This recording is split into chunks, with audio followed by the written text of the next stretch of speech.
to clap? I'm ready. Okay. 1, 2, 3. All right, sounds good to me. Yeah, good enough.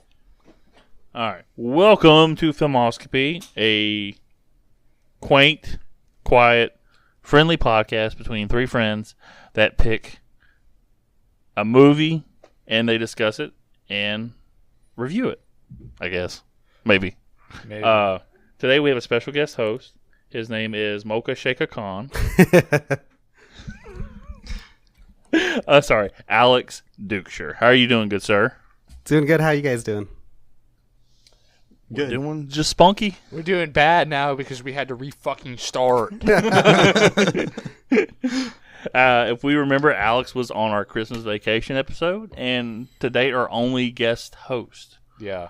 So his brother dipped out on the Twilight episode. I have no idea why. Until we get the entirety of corn on the podcast for the next one. Well, we got corn on the cob on the table here. Yeah, we do have corn on the cob.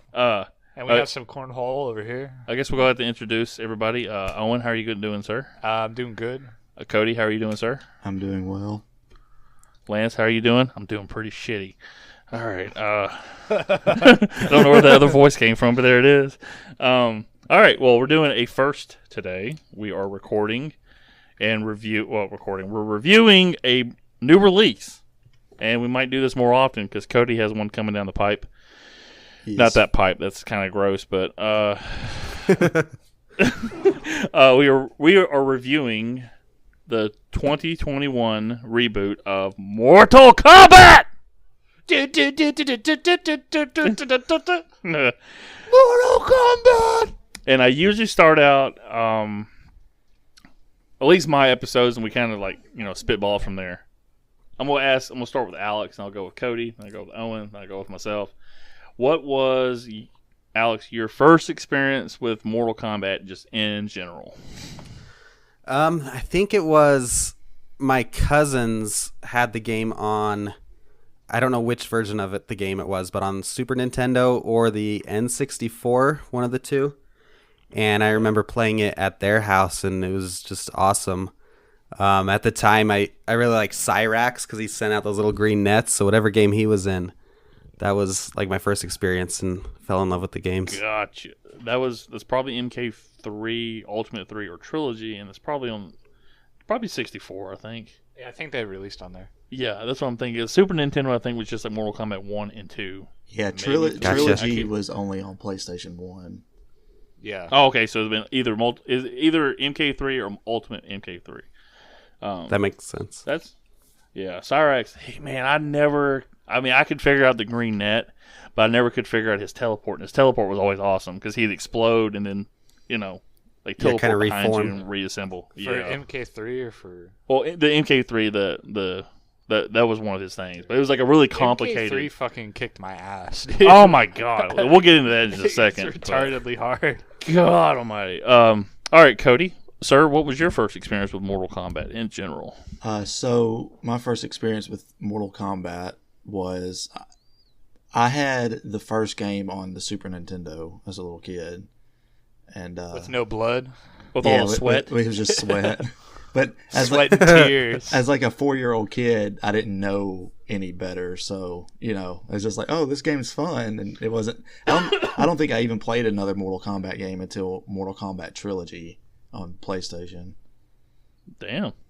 Yeah. Well, that is a big gap. I mean, I totally get it. Yeah, I love Mortal Kombat Trilogy. I mean, I don't like the ninjas, how they look, but I love Trilogy. Owen, good sir, what was your first experience with Mortal Kombat in general? Showing off my age here, my first experience was Deadly Alliance for the PlayStation 2. Woo! He was 2 years old when that game came out. Let's just go ahead and be honest about it. Yeah, I think so. That's the best of the 3D games.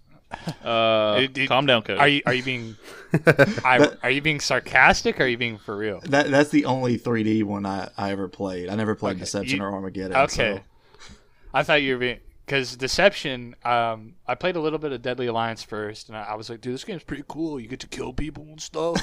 And then he also talked like Michael Corleone over there. He's like, you get to kill people over there. I don't want nothing happening to him while my mother lives. And then when I got a little older, I played Deception, and I just fell in love with Deception. Like, I loved its conquest mode. I loved the little mini games. I loved all the character design, the stage design, like the music, the tone, like everything about it was just so cool to me. And I love Scorpion and Sub-Zero so much, so that's what like. This is why Owen's one of my friends. Yeah. Like Scorpion, Sub-Zero. Well, I believe I was 5 years old playing Mortal Kombat on a Sega Genesis at my grandmother's house. It was my uncle's. And my uncle is like only 13 years older than me. So if I'm 5, he is 18 at the time. Yeah. So this is coming out right when, he's going into his late teens, into his 20s. And I'm just playing, and I couldn't do shit. He knew one fatality, and that was Scorpion's, revealed his skull. His face, yeah. Yeah, I thought that was the coolest thing. I'm like, oh, a ninja took off his mask. That's fucking cool. I don't know what a fucking ninja is. I'm 5 years old. all I know is professional wrestling at this point, right? Yeah. And I just remember like, oh man, this is great. And I remember on the bus, somebody told me the blood code for Mortal Kombat on Sega Genesis, which I remember to this day, which is AB, AC, ABB at the title screen, and it does something. It shakes, and then you have the blood. Because if you did like Kano's like heart rip, his heart would just turn black. It wouldn't drip anything if it had no blood in it. So it was pretty cool. But that was my first experience. And then, with the original movie came out in 95, my grandmother, rest in peace, actually got me the VHS when it came out. Because we didn't go see it in the theaters. I don't know why. Of course, I'm 95, so I'm like 7 years old at this point. 7 or 8 when it came out. But yeah, I played through all of them. Mortal Kombat 1. Then I got a Sega Genesis that next Christmas and got Mortal Kombat 2, and then 3, and then I got Ultimate 3, and then I actually got Trilogy on the PlayStation. Yeah. And then I ended up getting like a PlayStation 2 a couple years later. Then I got Deadly Alliance and Deception as they all came out. Yeah. So yeah, that's my experience. It is without a doubt my favorite video game franchise. All right, this Mortal Kombat movie has been greenlit in production for, I would say, almost 10 years, roughly. Warner Brothers bought the Mortal Kombat studio that was part of Midway when Midway went under in 2008. And then that whole studio just became Netherrealm Studios, which is what it is today. And Warner Brothers was, I guess, interested at some point to do a movie, like from the word go, but they just didn't. Now, fast forward to 2010, Kevin, I'm not going to say his last name right, but Kevin, any way you can say that? Pancherion. He released an 8-minute short film called Mortal Kombat Rebirth, which was like the Mortal Kombat story, but completely in real life terms. Like Baraka was a I think I remember plastic surgeon, but he inserted swords in his skin. Yeah, it's very low budget, but he had a passion for the project. He put up his own like $7,500 to make the short, and all that. And Michael J. White, who plays Spawn in the Spawn movie that came out in the late 90s, is actually in the movie playing Jax. And it's not bad. It centers around Scorpion. He's supposed to go hunt down Sub-Zero and all this other crap, and Sonya's in it. So that got the attention of Warner Brothers, and they announced that he was hired to direct in September 2011 to direct a new feature-length film. And it was going to be on a screenplay by the guy who wrote Rebirth with him. But it was with the intention of an R rating. And the shooting was expected to begin March 2012 with a budget of $40 to $50 million. But the project was delayed due to, I'm struggling with words today, due to budget constraints. So Kevin, I'll just call him Kevin because I'm not going to butcher his last name, started working on a web series, Mortal Kombat Legacy. And it's kind of low budget. I think it's a little more money than he had for Rebirth. Warner Brothers paid for it, and it's officially licensed by Mortal Kombat. And it's like the first season's like 10 episodes, and it's all like prequel episodes to the tournament. It's introducing every character. There's a 2-part episode with Katana and Melina. There's one episode with Jax and Sonya. There's one with Johnny Cage, 2 with Scorpion and Sub-Zero, 1 with Cyrus and Sector. I think it's really well done for what it is. Yeah. I really enjoyed it. And that, like I said, that came out in like 2011, I believe, or I think 2013. I thought it came out a little around I think 2011, because it came out like right after MK9. It might have. Let's see here. Yeah, it was debuted on Machinima's YouTube channel, which is no longer a thing. Yeah. But it debuted on April 11th, 2011. The second season, which was filmed in 2012, because the director was trying to buy time as they were going through the legal bullshit with Mortal Kombat. Yeah. He did a whole season, and they released it entirely on like one day in 2013. I remember, like, oh shit, it was exciting. But then you heard nothing else. And then Kevin actually quit production in October 2013, saying he just got tired of, waiting and all this other crap. So there's literally no news from October 2013 to August 2015 when James Wan signed on as the film's producer. The director, who is a first-time director for this movie, was hired in November 2016. And they got the first-time screenwriter to come in and like redo the screenplay they had already put in there. So it says here on Wikipedia that the script was completed February 2019, so 2.5 years later from 2 years and like 2 months from when the director was hired. And then pre-production started around May 2019.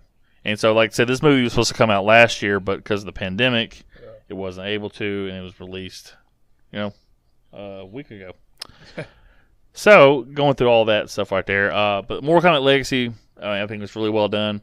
And this all comes from the original movie from 95, which was a fucking huge hit for such a, they didn't think it was going to be a thing. That was also a first-time director. Yeah. Paul W.S. Anderson, who's done all the Resident Evil movies, and Alex knows from Alien vs. Predator as well. Hey, I like that movie. Don't crap on it. Huge repertoire. That is a good movie. Yeah, it's okay. It's fun. Come on, it's like this. It's like fun. PG-13, but it's like a fucking Aliens versus Predators movie. Did he also do Requiem, or was that someone else? No, it's somebody else. No. That movie sucks. Yeah, that movie's terrible. Wasn't that that Ridley movie's a Scott turd. again? No. This was like the Coen, no, that not was Coen brothers. Aliens- Some brothers, Sklar brothers. Oh, you guys are talking about Aliens versus Predator Requiem. I'm thinking of Aliens. Fucking You're thinking of Resurrection. For a Dream. Yeah, I'm thinking of Requiem. Requiem of a Dream. Man, that movie. Hey, what happened to the turkey? Oh, where's the baby? We ain't get no baby. We put a turkey in the oven. Oh no, the baby. That's really messed up. But He anyway, did that. I was just gonna say that. Director did that Event Horizon movie too, which I don't know if you guys have seen that, but that's a crazy movie. Yeah, I think. I heard of that. I've never seen it. Though. Is that's that horror movie, right? That's in in space. Yeah, and hell like invades that spaceship. Yeah, exactly. I love that movie. That movie's dope. I think his most recent movie is Monster Hunter, which, based on the previews, looked like a real gem. Cody's very genuine with his opinions. We're still talking about Paul W.S. Anderson, right? Yeah. Okay. No, we're talking about Ridley Scott. He's good, dude. He did Event Horizon, Ridley Scott. But going back to that, but anyway, like the first movie came out in 95, huge hit. It's a very fun movie, and the story is probably as close to the initial 3 games as it could be. Yeah. They changed a few things. I mean, Raiden's different, but Raiden was great in this movie, unlike this movie. Yeah. And Shang Tsung was incredible, and I liked everybody that played everything. It just made like all the villains were kind of like just throwaway bad guys, like Scorpion. Yeah, everybody was like a jobber. Yeah, everybody was the Brooklyn Brawler, pretty much. Sub-Zero was a bad guy in that one too, right? Yeah, he had the shortest fight of the movie. Yeah. Like Scorpion had like the second best fight. Reptile had the best in that movie, which is funny because Reptile had the worst fight in this movie almost. It's funny because like there's like that. I'll let you go ahead, Cody. No, I was just gonna say I hated Reptile in the first movie. Yeah, I hated Reptile and I hated Scorpion in the first movie because like and And it's funny because that's gonna tie into one of my things like a little later. Is that I think the older like the movie that this podcast is about, the one that just came out, it really does Scorpion a lot of justice compared to the first movie, which is like just completely throws Scorpion to the wayside and makes him like lame. Yeah, well, I get it. We'll get into it like once I get to the whole thing, but the thing is, like, you could say the same thing about the heroes in this movie. Yeah, like the first movie did great by the heroes and not by the villains, where this one did awesome by Scorpion, Sub-Zero, and everybody else kind of got thrown shoved to back. because Liu Kang and Kung Lao kind of get cooked. Yeah, they're not like really. And Liu Kang's very like, I don't know. I don't even know if he's like anything like his counterpart in the games in this movie. That's just me. He's he's a noob version of Liu Kang.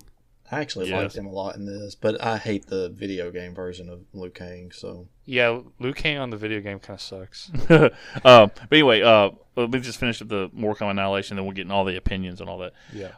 And then 1997, 2 years later, Mortal Kombat Annihilation came out.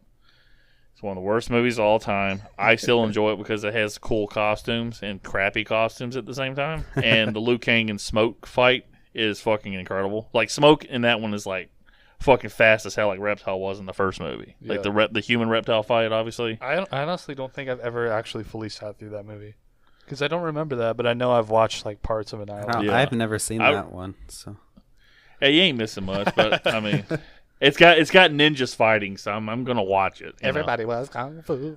Rain gets done real dirty in Annihilation. I don't even think he gets a fight scene. Like, Shao Kahn just like, this is your fault, and then throws him into a pit, and that's it. It's like, well, all right. It was Purple Rain. And you know the thing is, I will give not at least, because the movie was terrible, but the first two movies, they did do the best they could to put a lot of the characters in there. For like a video game feel. So it did feel like, because the first movie is based off like Mortal Kombat 1 and 2. And then Mortal Kombat Annihilation is kind of like Ultimate Mortal Kombat 3 that has the ninjas in it because it's got the shitty costumes. I will say this about Mortal Kombat Annihilation. Motaro in his CGI is much better than The Rock CGI as the Scorpion King in Mummy Returns. And I'm saying that because Motaro is a half-human torso with a horse ass, and Scorpion King is supposed to be The Rock and a scorpion's ass. And his CGI is terrible compared to Motaro's. It's funny. So they got that right. It's funny you make that comparison because I just rewatched the Mummy movies a few months ago, and I just watched Annihilation for the first time a few weeks ago, and you're spot on. Like, Motaro does look way better, and that's a movie that's like 5 or 6 years older than I think it's about 4 actually. 97, 2001. Okay, yeah. And then but the Scorpion King in The Mummy Returns looks like a bad PS2 model. It's fucking just terrible. He has pores all over his body, but they're like little black dots. And it's The Rock. He even does The Rock's eyebrow. Like, it's the funniest fucking thing in the world. So we're talking about the Scorpion King here. No, I was kidding. But and then they had Mortal Kombat Conquest came out a year later after Annihilation, which is like a prequel series that was live action that came on TNT after WCW Monday Nitro in 1998 and 1999. It had like 22 episodes. And it uses kind of like the same costumes from the movies, got different actors. And it's not great, but I mean, it's Mortal Kombat, so I'm going to watch it. Let's see what else. I think there was a cartoon series in 1996. Yeah, he's fucking terrible. Owen just looked him up, like the Scorpion King. He's terrible. I remember seeing that. He looks like the Sims fucking 3 model. God, it's fucking terrible. So let's see here. Yeah, I think that's about it. They had a cartoon series come out in 96. Yeah. Defenders of the Realm. Defenders of the Realm. I still liked it because it was Mortal Kombat and I was a kid, so fuck it. Isn't that where, like, Defenders of the Realm is where a lot of the, like, Raiden being... Or was that from No, the that's movie? from the original movie. Yeah. Because me and Cody will have probably a little tizzy about Raiden here in a little bit. But Raiden. So, going into this movie, I guess I'll do kind of a quick beat by beat, not like, I'm not going to be like, hey, well, this is what Kano said in this scene. Yeah. But the first fucking 13 minutes of this movie is fucking incredible with Scorpion. Yeah, it's the opening that they've done it a lot of times, but I think it's really cool here. It's better than that cartoon that came out not too long ago. Hey. I like Hey. more kind of Legends of the Scorpion. I mean, yeah, it was a cool cartoon, but I just think that it's like, I don't know. Yeah. I It's think, just I think it's a cool it's cartoon, but I just think it fucking sucks. I just think it's fucking trash. I'm happy as a Scorpion fan, and that was always been my guy since I was 5 years old. And it's not because he's easy to play. That I guess that kind of fit into it. I just thought he was a cool looking character. Yeah, it is funny as because a like fatality. in every Mortal Kombat, except I think 3. Scorpion's not in 3. Yeah, but like in every Mortal Kombat, he's always has like the easiest combos and stuff. Yeah. Well, I just think because that spear is such an easy move. Yeah. Well, I mean, like you can get Because all this is back punch and there's a spear. It's like it has to do with a lot of fake outs, but if you're playing against like the AI, they'll like fucking like you can never land the spear. God. The fucking Mortal Kombat AI is such a bitch in those original games. Even in like the PS2 games, like on certain levels, it can get kind of shitty. Oh yeah. Well, let me tell you this, like just a quick side story. Mortal Kombat 2. I probably got that Christmas 1994 and a Sega Genesis. I never beat that fucking game. Fast forward to 2006 or 2007. I had a Midway Arcade Treasures like variety game that had Mortal Kombat 2 and 3 on it for PlayStation 2.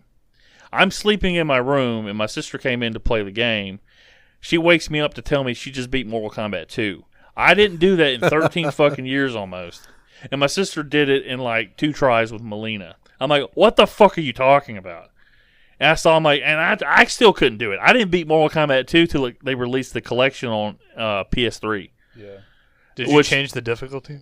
Fuck you, no. No. No, it doesn't and someone did a review on Mortal Kombat 2 and they said the AI is just ridiculous. You start fighting Katana, it's fucking over. If Once she's like you get to like the third like level, I think it gets God. like shitty. Because as a kid, I could never get past like the second fight.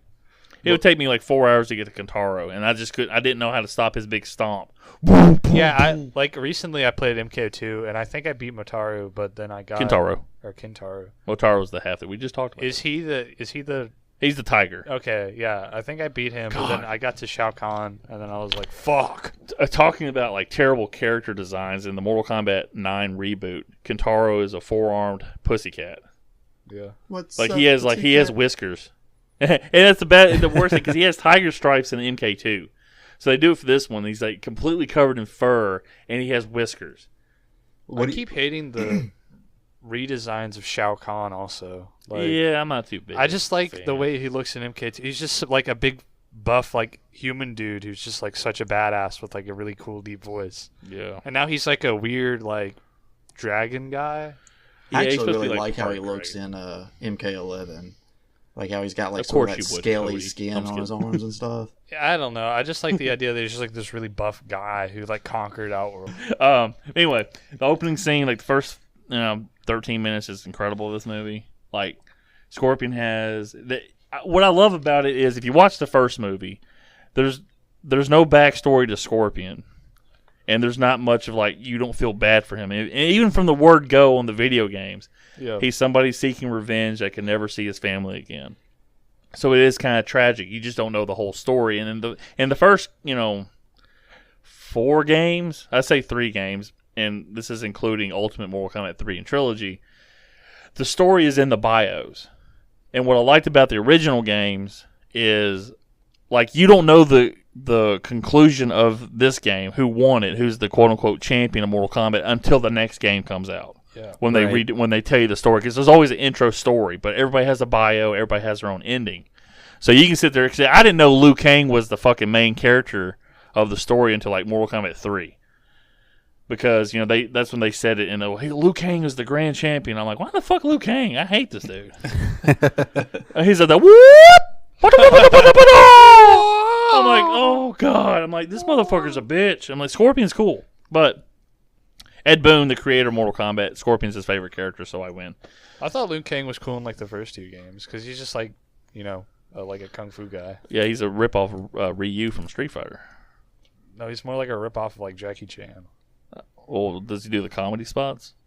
Yeah. Does he do his own stunts? Liu Kang's like, oh, cut. We can't do the stunts. Anyway, so, yeah. The opening scene, Scorpion is with his family. He goes to fetch a pail of water. Sub-Zero shows up and I need 2 buckets of cum. Oh God. What I loved about the little thing, Sub-Zero shows up. He's really fucking intimidating and kind of creepy when he's talking to him. He's like, "Where's Hanzo?" Yeah. And the one detail I really love about this, in the first game, Sub-Zero's bio is he is a Chinese ninja, even though ninjas aren't Chinese. That's where they originate from. Yeah. But he's supposed to be Chinese. Scorpion's supposed to be Japanese. And in this movie, Scorpion and his entire family and clan speak Japanese. Sub-Zero and his clan speak Chinese, but Sub-Zero has the ability to speak Japanese. So it's really cool that they kept the whole Chinese-Japanese thing. Even though he's walking around to these Japanese people speaking Chinese, asking where Hanzo is. Oh no! See, the thing is, he was asking. If you notice, when he was speaking to Hanzo's family, he was speaking Japanese. Yeah, he switches over to Japanese. Yeah, well, when he first walks up to him, he speaks Chinese first, and then then he changes to Japanese. Yeah, no. Well, I mean, because I just watched it last night. What he said was, he comes in the room, looks around, he goes, "He's not here" in Chinese, and he looks at him and goes, "Where's Hanzo?" So he was kind of speaking to himself out loud in that moment. He does and speak English. Then they looked at Sub-Zero and said, "Out with your mom, that's where." Oh. You fucking icicle. Idiot. He's like, "No, stop." But then, Scorpion runs up, and like I said, they played it out really well in the Mortal Kombat 9 reboot game and in Legends. What I really enjoyed, the whole thing is like you see the tragedy, his family dies. Scorpion fucks some Lin Kuei members up, which was kind of cool. And there's a couple choppy edits in the fighting in that, which they had to do like CGI blood in some of the spots and then do real blood. I like cool. the blood effects though, the way they just like splashed off of them too. Like, that looked shit really was cool. kinda, Yeah, the it's very video gore. The game. gore was really good. I liked the gore and the special effects in this movie a lot. Yeah, it's just like the video game. Yeah, like it's very over the top. Yeah, and exactly. The ice special effects in these opening scenes are just like, they look really good. I like it. Like when his hand turns to ice and he's like, manipulating it. And it hurts though because he hasn't mastered his power yet, which is really fucking cool. It was really interesting how he could barely move the ice off of his hand to kill him like he wanted to. That shit was fucking awesome. And then of course Hanzo knows who it is though. He says, Bihan, which is Sub-Zero's real name. And which was only established in Mortal Kombat 9 is when they actually gave the Sub-Zero brothers real names. Then Sub-Zero's talking to him in Chinese, but kind of just talking to himself and mocking him in a way. Again, because when Scorpion goes, "I don't understand your words." I don't understand you. I don't understand with Master Splinter. And then they got, of course, the fight happens, which is a good little fight. Yeah. Gory as shit, though, man. Bihan shoves the spear into Scorpion's stomach and kind of rips up. I'm like, oh, fuck, dude. Yeah. There's a couple spots I'm like, I wasn't expecting the first time. I'm like, oh, shit. Yeah. I wasn't expecting to get that fucking, gory, which is great with me. I'm like, oh, this is awesome. And then, Sub-Zero kills Scorpion, which was really fucking cool when he stabbed that, the kunai, the little spear thing in his shoulder or in his collarbone. And Scorpion does that whole little thing. He's like, remember this face. And as Scorpion's passing out, Sub-Zero just shoves it in a little bit more. It's like, fuck you. Scorpion kisses him on the mouth. I'll always love you. Please remember this face. And then, and I talked about it with Owen, Sub-Zero goes away. He speaks English for some reason. Even though, it's like 1600s, like Japan. He's like, for the Lin Kuei. For the Lin Kuei. He says it in an American accent. He's like, for the Lin Kuei, you fucking asshole. I gotta get back in traffic. Hey, I'm fucking walking here. Come on, I gotta get back to Brooklyn. And then the scene, Scorpion hears his baby crying and he crawls to it. There's one thing they missed out on. When Scorpion's crawling back to the house, of course, he's puking up blood and the blood's coming everywhere.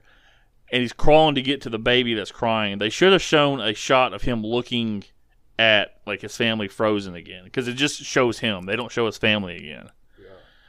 I think that's, the one thing missing in that whole opening sequence. Him just seeing that as he dies. Because it kind of, he passes out and then the hellfire Yeah, that engulfs would have him. sold his, how torn up he was about that Right. Yeah. a little more. Yeah. But so how are you guys feeling the first 13, 15 minutes of this movie? Owen, I'll go with you first. Okay. You said, okay, it was good. Thanks, Owen. Very informative. This was. You showed me the link before this movie came out where they had released these 15 minutes. For 7 minutes. Or first 7 minutes. Yeah. Just by itself. And that's really what had made me kind of hyped for this movie because I thought it looked really good. This was just such a cool sequence to have. And it really did, the Sub-Zero and Scorpion, story just a lot of justice. Alex, what did you think, sir? I was a little bit of the opposite way that I didn't watch the 7 minutes. I wanted to keep it kind of fresh for when I watched the full movie, but I liked it a lot. It really showcased that this was going to be the main story. So I liked that. Of course, you don't see Scorpion again for a long while, but it was nice that we got a good fight between the two of them. So I liked it. Cody, good sir? I'm the same as Alex. I didn't watch the 7 minutes either when they released it. Yeah, I feel like it had a real emotional impact. At the end when it's not Sub-Zero, Scorpion's crawling, trying to reach his baby, and he doesn't make it.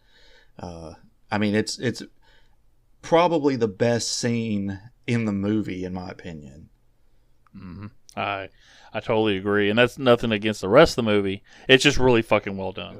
I feel like that's kind of a weird thing with Mortal Kombat is that I feel like a lot of people have I feel like you can get a lot more emotional drama and stuff out of the Scorpion and Sub-Zero plot line, which I think is why a lot of the games just have such games and a lot of the movies and video games and stuff just have such a focus. Because they always open up with this, They always open up with Sub-Zero killing Scorpion, or it always plays some kind of more important part than it did in the games, Yeah, well, if you played the first game, everybody seems kind of neutral as power wise. Nobody seems more powerful than one. You kind of this is cool. You don't have a set story, the same kind of equal backstory because it's just a fighting game, So everybody have interesting backstory. And the first couple games are like that, but everybody is always drawn to, at least initially, the ninjas fighting. That's anybody that knows Mortal Kombat or has heard of it, they know Scorpion, Sub-Zero, the fire and ice, right? Ninjas, and you think it's just the design? I think it's just it's ninjas that have different colors and they have opposite powers. Yeah, that's all it is. Is as simple as when I was a 5-year-old kid, it's the yellow ninja, he blows fire. That's cool. Yeah. And the Sub-Zero guy, I read the bios, and Scorpion was trying to avenge his death from Sub-Zero, so I instantly didn't like Sub-Zero at that point. Just from a kayfabe point of view. Yeah. It's like me not liking Rick Rude when I was a kid watching wrestling matches against the Ultimate Warrior, but Rick Rude's an incredible performer, and yada yada yada. He was good at his job. Sub-Zero's a great bad guy. Yeah. I know that's something you're going to have a problem with later on, probably, but go ahead, Cody. What do you say? Especially looking at the original game, when you look at that character select screen, there's seven playable characters, and most of them just look like regular people. Sonya, Johnny Cage, Liu Kang, they look like regular people. So really the standouts in that original lineup are Scorpion, Sub-Zero, and Raiden, I think. Because it's this guy can do lightning or whatever. So this guy's wearing a hat. It's simple as it sounds goofy, but it's as simple as that guy's got a hat. I wonder if he takes his hat off or whatever. You find that out with Kung Lao later on in Mortal Kombat 2. Yeah. And it's funny, we'll get into Kano because his design's way different, but they took Kano's initial design in MK1 literally from Terminator 2. Yeah, with the metal eye when Arnold's got the eye showing. I know Alex just watched those movies recently. Yeah. When at the very end before he dies, when he's got that metal eye exposed on his right eye, that's literally what they took that from. It's that's a cool look, we'll take that. They loved it. A lot of the stuff they took, the Cyrax and Sector were kind of based off of the Predator costume with the dreadlocks and everything. And Raiden and Scorpion are actually based off actual legends of Japanese lore and stuff like that. So it had a lot of authentic stuff put into the original games, and it just kind of grew from there, like an erection. Yeah. of popularity. Filled So with we get blood to probably. until it. Oh yeah, gets so gashed there's a lot of open. blood and Oh, semen. man. Big blood. There's a lot of blood and semen in these movies. Especially Johnny Cage's Shit. nut punch. Bam, bam, bam. Oh, Johnny Cage was also based off Jean-Claude Van Damme in the original game, too. So. The He was- yeah, the kickboxer, game was- yeah. Didn't they actually Yeah. want Jean-Claude Van Damme to play him? But Yeah, he's like, no, guys, sorry, I'm playing in the Street Fighter, the movie. yeah. And it's like, oh, boy, he made a bad choice. But then that's where they got the nut punch and the failed actor. This was kind of acknowledging, poking fun at Jean-Claude. So, but yeah. Anyway, so we get to the... I will defend this character because I know the backstory. Cole Young, and it shows he's got the standard is like the washed up MMA fighter because MMA is somewhat prevalent. Is that the word? Prevalent. Prevalent. Yeah, I don't know why I excuse the V for L. Prevalent. Prevalent. So it goes to the whole thing. He's kind of down on his luck. He's on the tail end of his career, even though he's like a fucking gorgeous 32-year-old Asian man. Yeah, With a beautiful head of hair. I thought that, Like, this guy's like I've had a full MMA career, guys. My face is beautiful. he looks like he's like the actor looks like he's like 18 or 20. No, he looks like he's like 22 or 23. He doesn't even look like a grizzled young vet. Yeah, That's something for Alex. So an interesting fact about this actor, apparently he auditioned to play Shang-Chi in the upcoming Marvel movie, Shang-Chi and the Legend of the Ten Rings, and he was turned down. And I guess because of that, it led to him being able to get this role, because I'm pretty sure they filmed around the same time. Yeah, I think so. He also he's played in Deadpool 2. He plays a character in that. I was And going he's to say, played I in a thought couple he other things. looked like that guy. What'd you say, Alex? I was going to say, I thought he looked like that guy from Deadpool 2. Deadpool Yeah, 2. that he's played in a couple other things. But that's the thing I knew him from. Like when I saw him on his Wikipedia page, I'm like, oh, okay, I recognize that dude.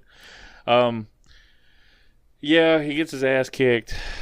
He has a vision of Scorpion. So go ahead, Alex. Go ahead. I was just going to say, I thought like the idea of him being this MMA fighter who wouldn't defend himself, like it was really interesting because that's, especially when you're young playing Mortal Kombat, you don't defend, you just try to beat the other person up as much as you can. So it's kind of like a good analogy for somebody playing the game.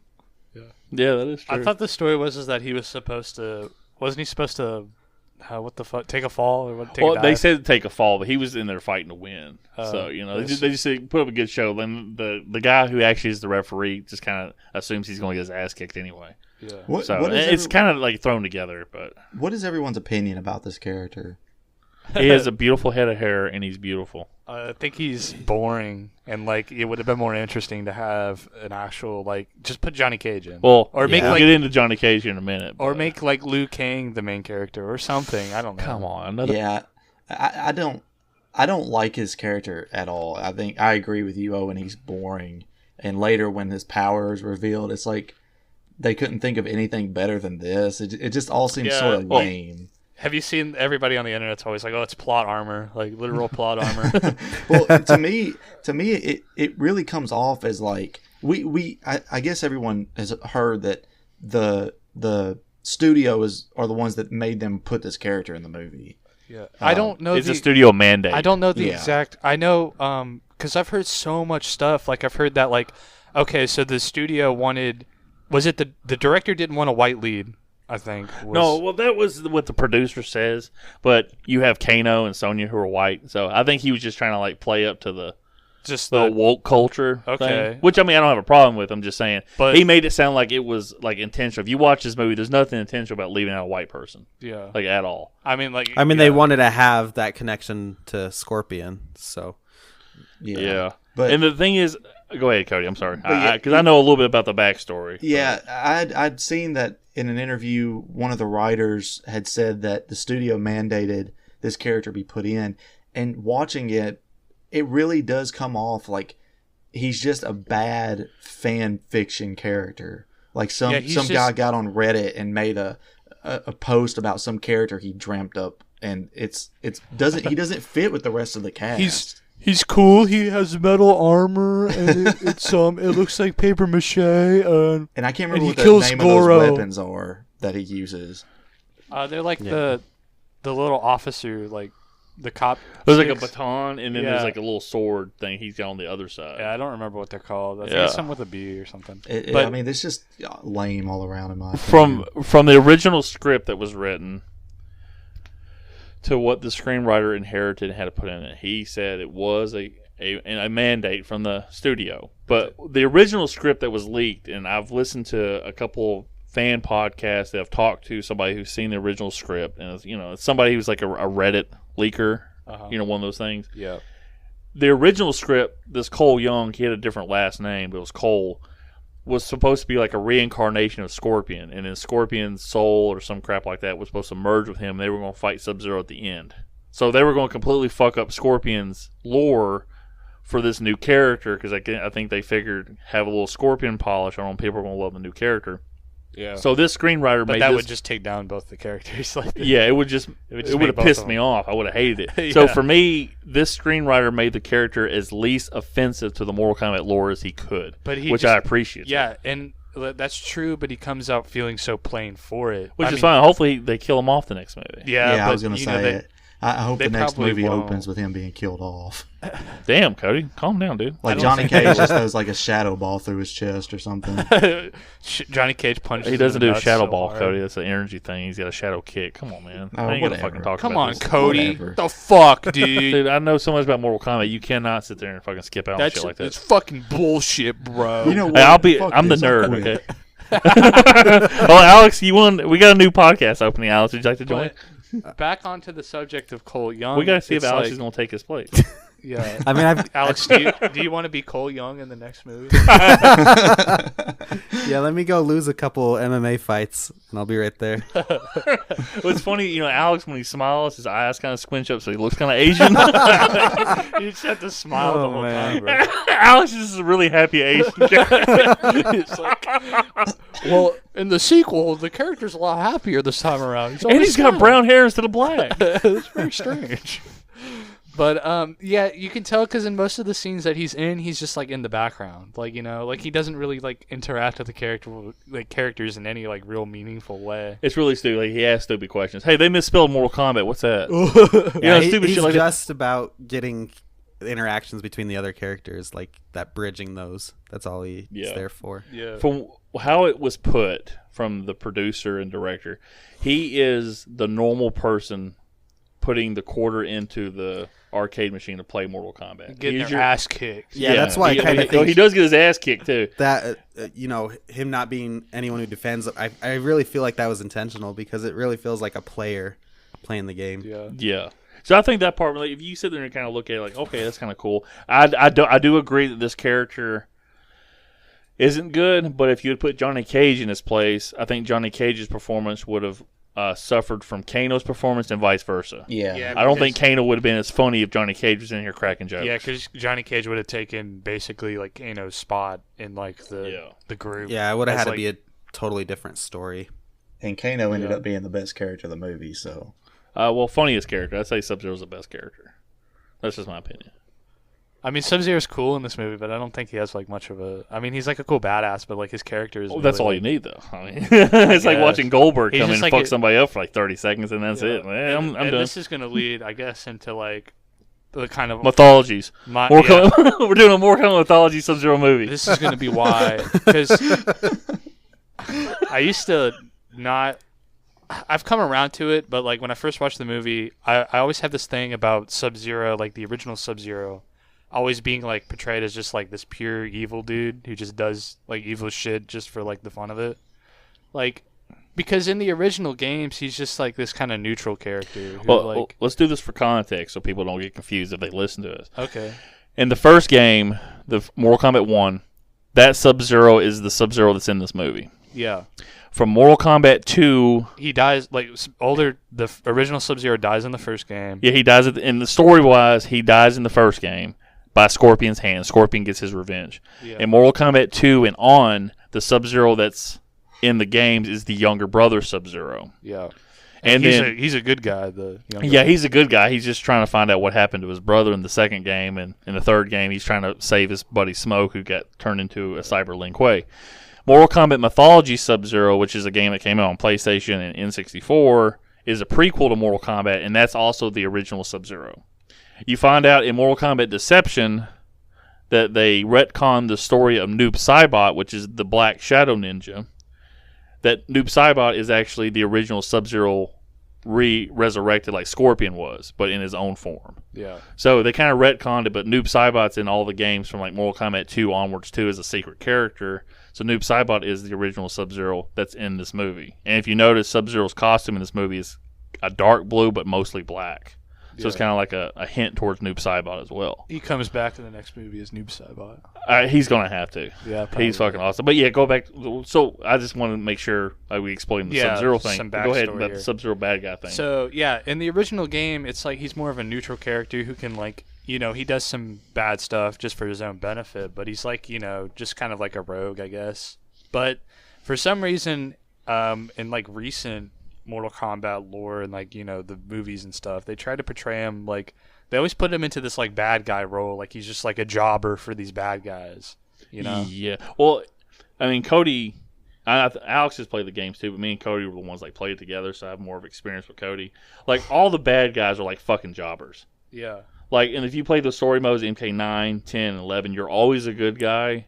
You're always fighting the same guys over and over again. Yeah, and like Goro's a fucking jobber after the first fight. You literally play as Cyber Sub-Zero on MK9 and you beat Goro and Kataro in a handicap match. Right. It's hilarious. I'm like, oh wow, okay. But yeah, like the whole Sub-Zero thing, if you look at the original bios in the original game, Sub-Zero and Scorpion are both considered neutral. Yeah. Scorpion is just coming back to get his revenge, but Sub-Zero is the one that actually killed Scorpion in cold blood. So it's almost like, I mean, when Scorpion died, he went to hell, which is the Netherrealm. Yeah.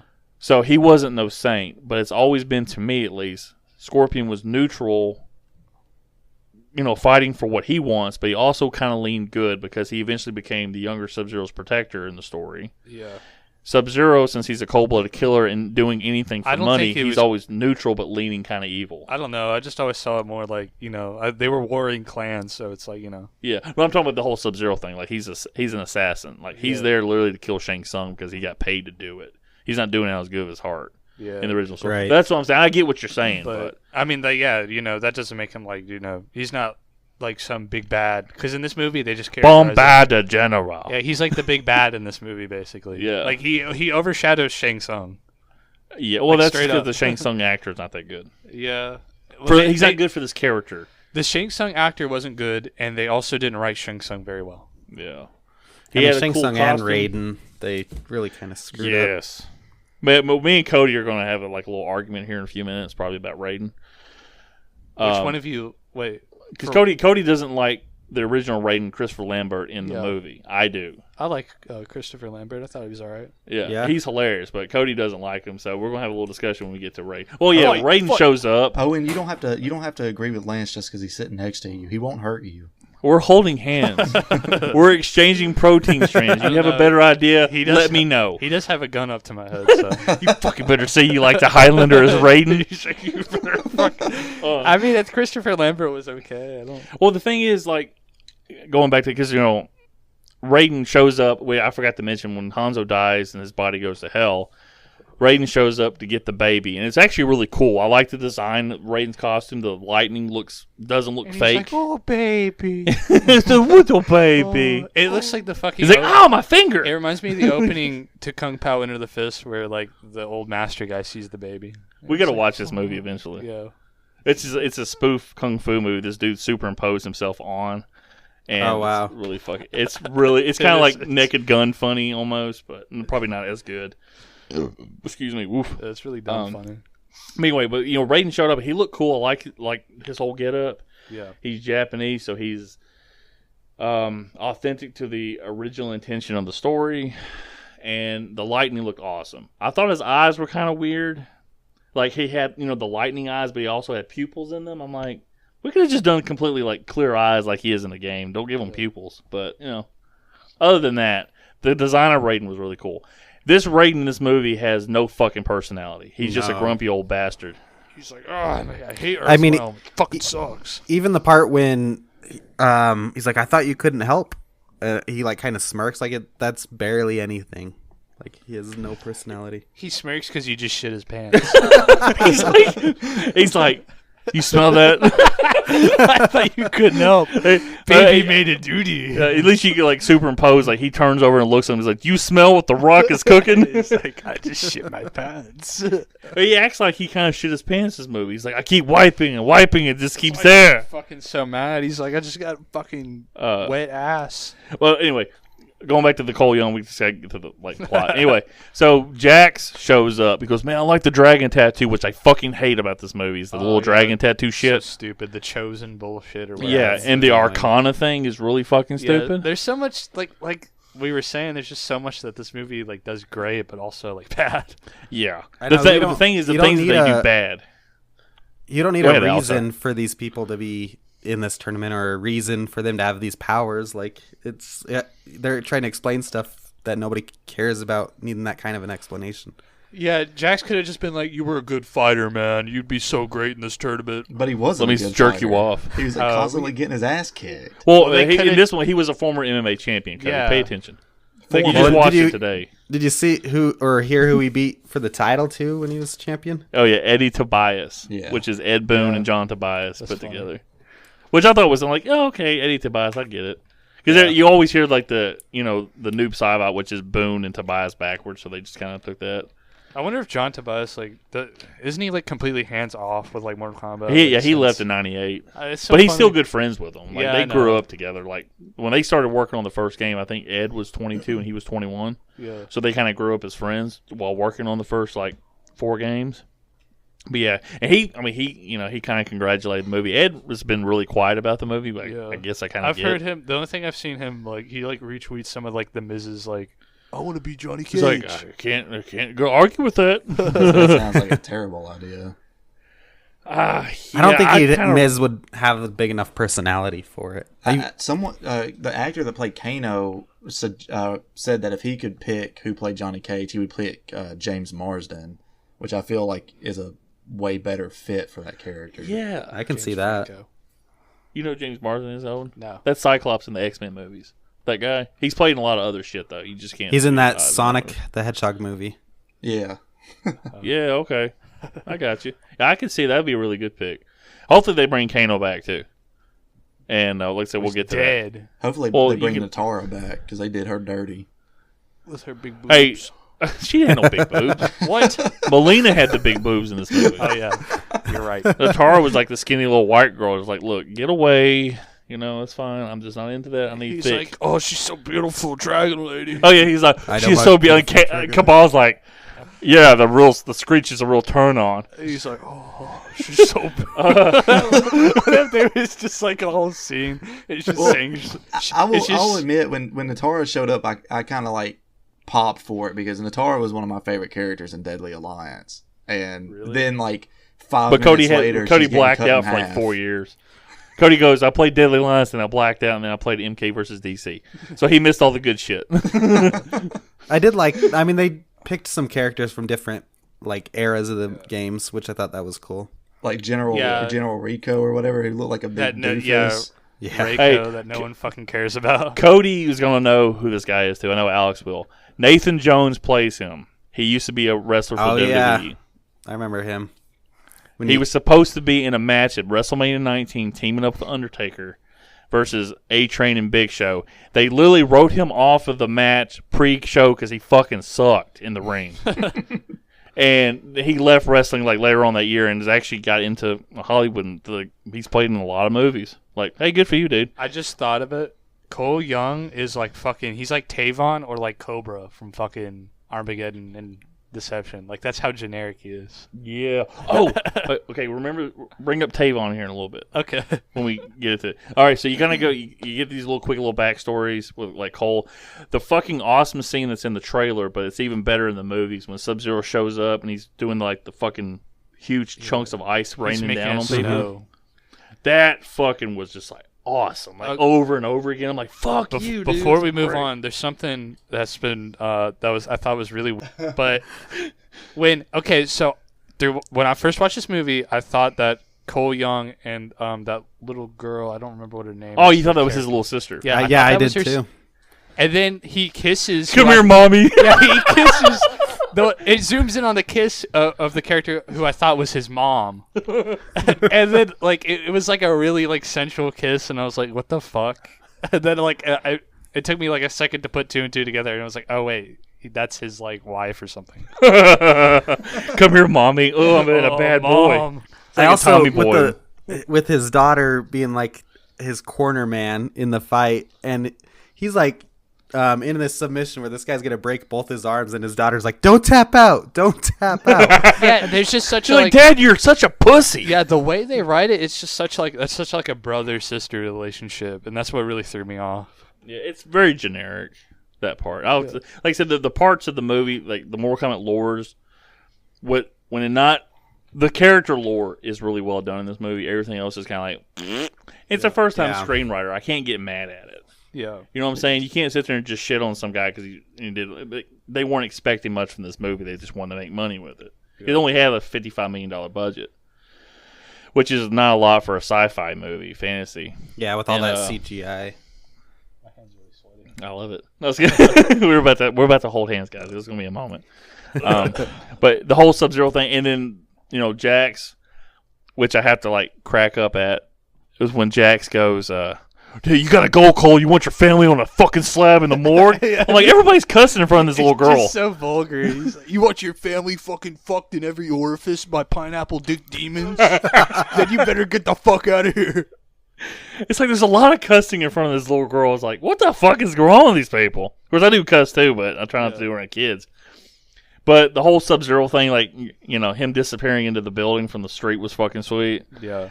And then the whole thing, him fucking Jax up. I will say this: the musical piece they play for Sub-Zero, the like, dum dum, that kind of like really bass drum thing. Yeah. It's like really ominous. That shit's fucking awesome. Like it makes Sub-Zero's like fucking 5'1". Really good. Yeah, I mean, Joe Taslim's like he's probably like 5'5", being all serious. He's a short dude. Yeah. But he made Sub-Zero, and the way they shot it from the camera made him look more imposing. And then the whole like when he froze Jax's arms and then, it exploded. That shit was cool. And he just kind of pushes really them off. Yeah. And he hit that fucking bridge beam or whatever in that building. Like, bam, that concrete. I'm like, that was fucking sweet. Oh! Have you all seen the meme of the different Jax iterations explaining how their arms were removed? And then it's like Jax from Mortal Kombat Annihilation. Like, you all lost your arms? Well... somebody was explaining this. I was watching some video like not too long ago, but it's been a while from, it wasn't like yesterday. But he talked about how Jax lost his arms. In the original games, Jax had cybernetic enhancements put on his arms. So he never lost his arms technically, because he even has it in Deadly Alliance. He has a really bad gangsta looking alternate costume, but he has regular arms. Yeah, he has regular arms, though. So it wasn't until Mortal Kombat 9 that you saw his arms get exploded, so they have to replace them completely. His robot arms in like Deadly Alliance looked like shit, dude. Yeah. Well, Deadly Alliance, like I said, they were just kind of... They were putting their feet back into it. They had went 5 years without a game at that point. It's just funny because Deadly Alliance has some really good designs and some really terrible ones. Yeah, that's the whole 3D era, too, unfortunately. Sub-Zero looks like shit on some of his costumes and incredible on the other ones. Yeah. Yeah. But anyway, we're going... Sorry. But anyway, we get to that. Cole and Sonya. He meets Sonya. He's like, I gotta go meet her. His wife's like, you're crazy. Don't do this. Like, no, and I'm like, how far away is Indiana? He's like, you gotta go to Indiana to meet Sonya. And he just drops his family off at the house. He's like, they won't find us here. Like, he's found you at the fucking Dairy Queen where you were eating at. Tasty Freeze. I also. And it's like, you want a Frosty with not Frosty? What's that thing? Blizzard. You want a Blizzard with your fucking ice storm? That really fits. I also thought it was interesting that he's like, Sub-Zero follows them over to where they drive in the van, and then he's like, you know what? Jax tells him, just take the van and get out of here. And Sub-Zero, instead of going after this untrained guy, is like, well, let me just beat up Jax really quick. Like, he easily could have just followed Cole Young. Now, I wonder, I mean, of course, it's like a whole plot thing, but I wonder if Sub-Zero didn't know that he was a chosen warrior. Because he said the prophecy is not a real thing. I killed Hanzo. He's a ghost. Yeah, there is no bloodline. So maybe he thought he had already killed the bloodline and he was just hunting Jax at this point. So, but if you notice when Cole drives off, it looks like he goes to drive and then goes in reverse. Like it sounds like he goes down. When you go down like on the gear shift, it's like pop, pop, pop, and you're in drive. He did it like multiple times and then it just went in reverse. I'm like, what the fuck kind of vehicle is this? Yeah. So Sub-Zero, fucking badass. He has, and the whole thing.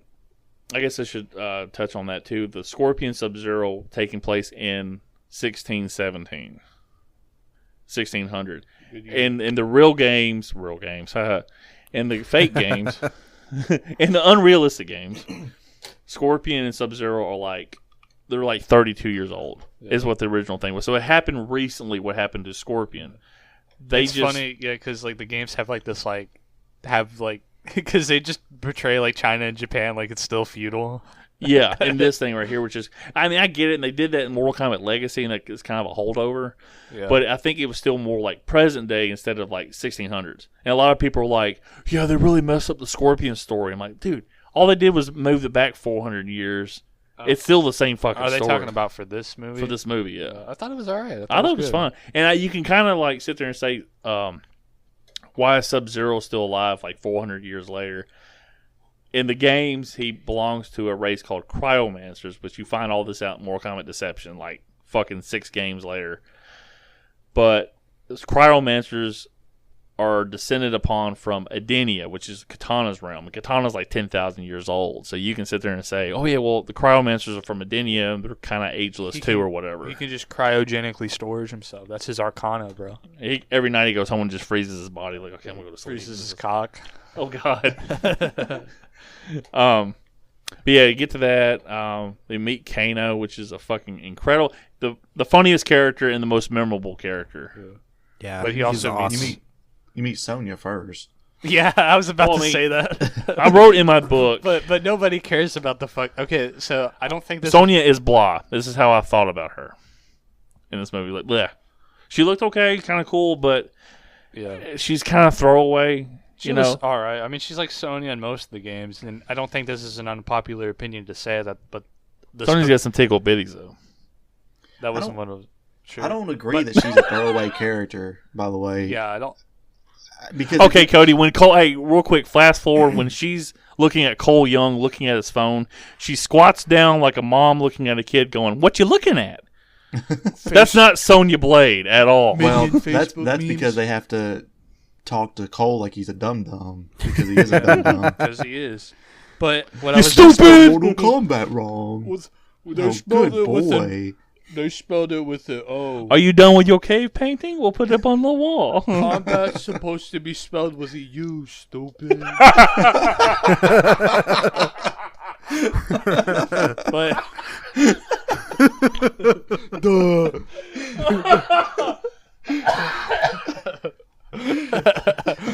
But what I was gonna say is that I don't think it's an unpopular opinion to hold that the special forces suck. Okay? Well, the game sucks, Special Forces. Yeah, the game sucks, and so do the fucking characters. I don't care about them. They suck. So you don't like... Don't say it. Don't try it. I'm trying to think who else is in Special Forces. It's just Jax and Sonya. Oh, there's other people. I mean, there's kids in the later games. Yeah, there's kids. You don't like Cassie Cage? Her fat little dumper? The combat kids also suck. No, Takeda doesn't. But Kung Jin does. Kung Jin's not very good yet. Hey, funny thing, going full circle with this conversation. Yeah. They filmed a 3rd season for Mortal Kombat Legacy. It was called Mortal Kombat Generations, and it was supposed to be based off the MKX storyline. Yeah, Star Trek. But the Kung Jin character was going to be in it, and he was played by Louis Tan, who plays Cole Young in this movie. Yeah. So. Yeah, because I was talking about this earlier with Lance, and that the first time I saw what the fuck? Your Cole Young. Rise. The first time I saw Cole Young in this movie, for some reason, and I already knew like that he wasn't, but for some reason I was thinking that he was Takeda for some reason. Because the yellow body armor, I could kind of see that in the trailer. I don't know. I had a feeling that like, because in the games Takeda is like part of Scorpion's clan or whatever, so I just figured that they would put that into the movie. I don't know. Yeah, Takeda was kind of weird in X because he's Kenshi's son. He was trained by Scorpion, but he wears a headband and he looks kind of like Liu Kang. Yeah. So I thought he was gonna be like the next gen Liu Kang or something like that. But they didn't go forward with the combat kids. Son. Yeah, the blind guy. Kenshi's dope. Yeah, the only combat kid I had a problem with was Cassie. Like it's like, do we really need another Johnny Cage or Sonya character in this game? Just both of them combined. Yeah. I was gonna say I kind of liked her. Her fatalities are fun, but I guess Johnny Cage's fatalities are fun too. Yeah, like the one in 11 where he has to do multiple takes for the fatality.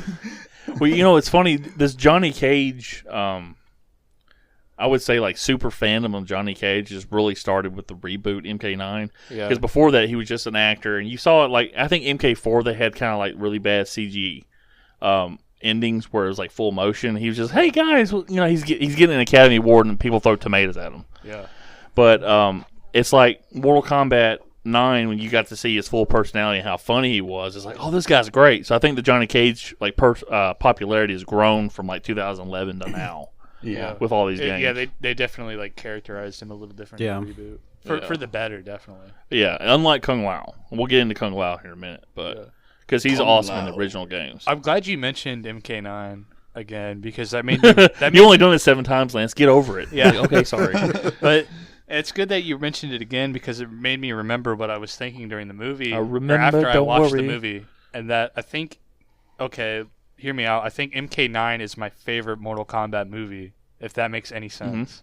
The story mode, I think, in that is like the It's best. awesome, yeah. Yeah, It's great, you can yeah. watch that as a movie, and it looked like it's really good. Cody will remember this. I didn't get my own Mortal Kombat game until I got 11. Because before that, I'd always go over to Cody's house and watch him play it, like story time. Yeah. So he got through the story mode, and then he started replaying it. Me and him used to hang out on, like, I think Thursdays. Yeah, something like when that. he lived in Clarksville. And he came over, and I would just watch him play, or he let me play a couple fights. I didn't want to fuck up his game system because I would get mad and punch something. But I would watch him and just watch the cutscenes. I was just blown away by MK9 the way they did it. Because I saw what they did with MK versus DC, like that story mode, and I thought it was like, oh, that was really well done for the first try. And MK9 just fucking knocked it out of the park. Exactly. And everything else has just been a deviation of MK9. Yeah. So I think they set the standard for fighting game stories with MK9, and I mean, well, I like the story. In nobody MK. can fucking. Yeah, I mean, nobody can touch them. Yeah. So. Yeah, I like, and Tekken 7 kind of took a note from NetherRealm, and actually put like a similar story structure in it instead of those old crappy story modes that Tekken used to do, where like you would run through the streets playing a beat 'em up, and then you might get a cutscene every 30 or 40 minutes. I couldn't believe how long MK9's story mode was. I remember after I beat Shang Tsung, I was like, oh, there's probably not much left, but there was like fucking just like it's a whole lot left. Yeah, it's like they went through like 3 games almost. Yeah, it was MK 1, 2, and 3 all put on. The only disappointing thing about it was that you never got to fight Motaro, and I understand it's because they couldn't get the tech to work properly with Motaro's body. That's why he hasn't been in any games. Seems weird. Like, it seems like they should be able to do it because, like, I don't know. You would think so. Because fighting games always have characters that have just like unconventional bodies and stuff. And that's no like stranger to 3D fighting games, but whatever. And it's funny, MK versus DC, which was groundbreaking at the time now because Cody, when did that Marvel vs. Capcom Infinite come out? Oh, gosh. 2017? Yeah, I think it was 2017. So, Mortal Kombat versus DC, it is what it is. Like, the main character is Mortal Kombat versus Superman, Batman, Wonder Woman. The villain is Dark Khan, which is a creation when Shao Kahn and Darkseid were thrown into two different boards. They fuck. They fuck. We'll just leave it at that. They fuck. And have a baby. They had a baby. Well, no, they became one when they fuck. So you have to fight. You have 2 different sides of the story, and then you fight. Well, if you go to Marvel vs. Capcom, which is almost 10 years newer than Mortal Kombat versus DC, they make the same thing with the villain. The villain is Sigma from Mega Man X, fusing with Ultron from the Avengers. Yeah. What was he called, Cody? I don't even remember. I think when I finished that story mode, I try to block most of it out of my memory because it was so bad. And the reason why it's so bad, and there's polar opposites between that and Street Fighter V. Cody made this comment when I was watching him play the story. Every character introduces themselves to each other every segment. So it's like, oh man, we're doing a podcast. I'm recording with you, Owen. How are you doing, Owen? Hey. And then you're like, hey, Lance. It's literally like that when Ryu meets Mega Man X. Whoa, it's a Mega Man. Oh man, we have to fight Ultron. How are you doing, Zero? Or some stupid shit. Everybody's name is said every other sentence. And then you get to Street Fighter V, and it's the exact opposite. I don't know who any of the fucking people are that's not Ryu or Ken. And I'm like, they're not saying each other's names. They just know each other. I have no idea what's going on. So Capcom came to get it right, and it's 10 years later. So this is the Street Fighter podcast, everybody. Get to it. Well, unfortunately, the reptile fight in this movie. And unfortunately, reptile in this movie. He has a cool design. I wouldn't even say his design's that cool. It's just kind of like Lizard Man. Yeah, they went straight up Mortal Kombat Deadly Alliance. Cody must have loved it. Yeah, I appreciated that it was actually closer to a reptile design, unlike the original movie that was just Dude, he's weird. a fucking ninja. In the original movie, he walks around as a lizard. Well, yeah, but most they of the didn't have... Here's the thing. They didn't have... And, going back to the original movie real quick, they didn't have a set thing for Reptile. Reptile was a bonus character in the first game that had both Sub-Zero and Scorpion's moves. But he was a in green Mortal ninja. Kombat 2, he was a green ninja. In Mortal Kombat 2, he takes off his mask and he has a reptile head. He eats you and spits acid and all this other shit. Yeah. They didn't really know how to portray that in the movie, which I have no problem with. They come up with that stupid element where you throw the lizard into the statue, but he becomes a green ninja and he has the best fight of the movie. Yeah, and it's fine. It's fine when it reaches that point, but the lead up to it, where he's just this terrible looking CG lizard. Of course, it's running 1995 too. Yeah, but this reptile I did like. I didn't like that he died in the first fight you see him in, but yeah. And real quick, the costume for Reptile in the original movie, the ninja suit, on his mask he has a mouth that's just kind of different from the other ninjas. Yeah. In the Mortal Kombat Conquest show, they expanded upon it, and that's where he spits acid out. It's from the mouth, like that, like tobacco. So, but yeah, and the cool thing was when Shang Tsung sends Reptile to Earthrealm, he calls him by Sizloff, which is the name they gave Reptile, and MKX is his real name, quote unquote. Sorbeck. So, but yeah. Sozo. That thing was cool when you got Kano's fatality, the heart rip, which was fucking awesome. Yeah, that was great. Yeah, that was pretty dope. And the thing is, obviously the actors are not seeing what they're looking at yet, but of all of them, Kano had the best look when he was looking at Reptile. What the fuck is this? Everybody else is just kind of staring at him Louis Tan's like this, duh, what is that? And Sonya's like, well, I'm gonna be useless over here. Okay. But then the whole fight with Kano, I thought it was cool when Reptile shot his tongue out and brought Kano over to him. It's kind of like a Mortal Kombat 2 callback for his fatality, where he aches the head, and then of course the whole Brah! And I just hated the kill Reptile. I do prefer Reptile as a ninja. Yeah, me too. I agree. Yeah, me too, actually. I mean, his ninja form is actually what made him my favorite Mortal Kombat character.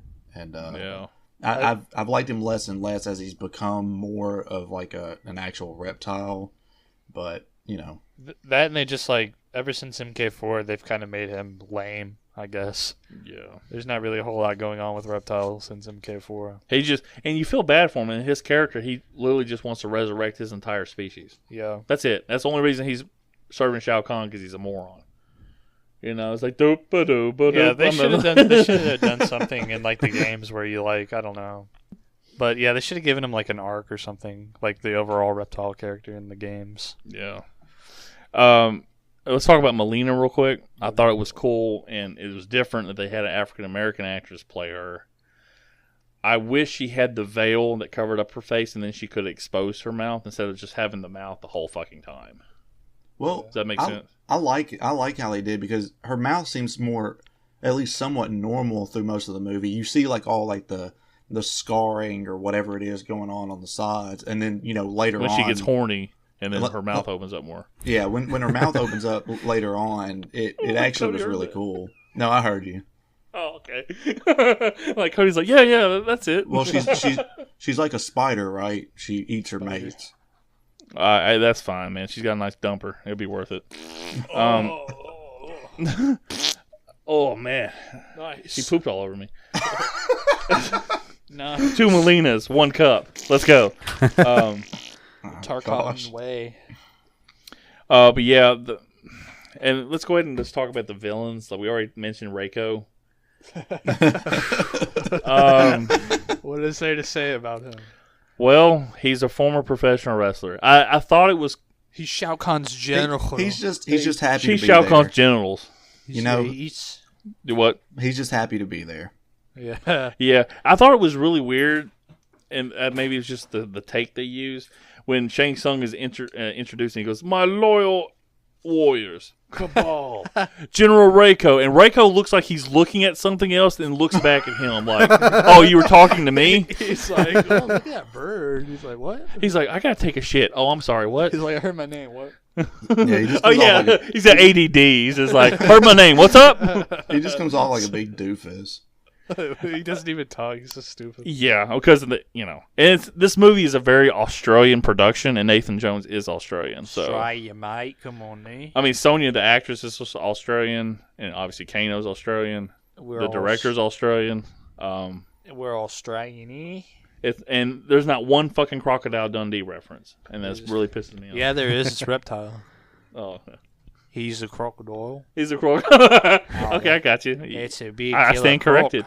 Yeah, they should have just been like Kano when he saw Reptile. He should have been like, "Crikey!" Crikey, Mike. Oh, that would have been great. Well, they get on a plane. It's almost like in the Mummy movie with Tom Cruise. They get thrown off into the desert. I thought it was cool when he pushed. It's fine. She's like, "It's fine, Cole. Just pull the string when you jump out." He goes, "Okay." And Kano just shoves them off. He's like, "All right, let's go." And you hear him kind of screaming, going, "Ah!" Yeah, Kano's probably the best part of the movie, entertainment-wise. Yeah. If you want action-wise, it's definitely Sub-Zero, in my opinion. We get to Raiden's Temple. You see Liu Kang, and nothing against the actor, but he's a very tiny individual. Which I don't think that's a bad thing. I though. think it is. He's He's very ripped. Like he looks like Oh a yeah, he's got like bodybuilder no ripped. body fat, but yeah, he's tiny. But I he's mean, got, but that's no, how like martial artists are built. They're like, Yeah, because I put it to you this way: the Kung Lao character, they're supposed to be at the same size, but he's a lot taller than him. Yeah. I kind of like the Kung Lao actor better in this. Of course, they're playing the cocky Kung Lao. This is where me and Owen are going to discuss this in just a second.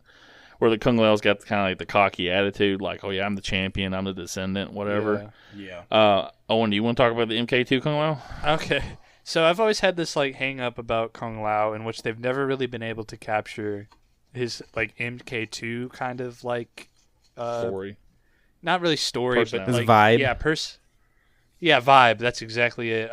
Because in MK2, Kung Lao kind of has this like Clint Eastwood kind of cowboyish kind of thing. I don't know. He always has his hat over his eyes, and he always has this gunslinger, I guess, kind of stance. I don't really know how to describe it too well, but It's the Westerner. yeah, he's got this kind of, I don't know, it's just really badass, and he has this air of he doesn't really care too much about the Mortal Kombat tournament. Yeah. And I don't know, they ever since they redid his character for Shaolin monks or whatever, they have made him this jealous guy. And really immature. And they kind of capture it a little bit in this movie, kind of the older kind of Kung Lao, but they still haven't really nailed it, I don't think. Yeah, the MK2 story. In Kung Lao's bio, you find out that he was actually the chosen warrior, but he walked away from it before the Mortal Kombat tournament in the first game because he wanted a life of peace. He just saw that the tournament led to no peace and no matter what, so he wanted to be a true monk.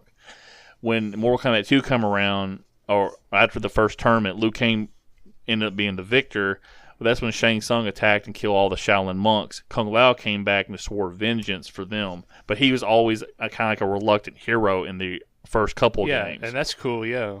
but Because like in MK3, his ending, he fights Shao Kahn, but they thought he got killed, but he just got gravely wounded.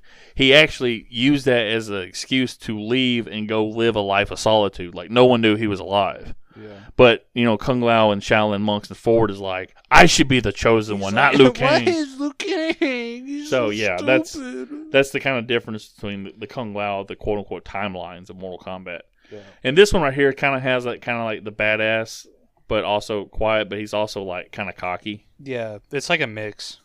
So and it's okay. I mean, it's not like I thought Kung Lao's look was fucking cool in this movie. Yeah, he looks they did an okay great. job, yeah. And he has some awesome moments in the movie too. Oh yeah, the hat. I mean, I know it's a CGI and stuff like that, but the hat doesn't look bad at all when he throws it Yeah. and all that shit. And it's like fucking looks like legit, fucking cool. Mhm.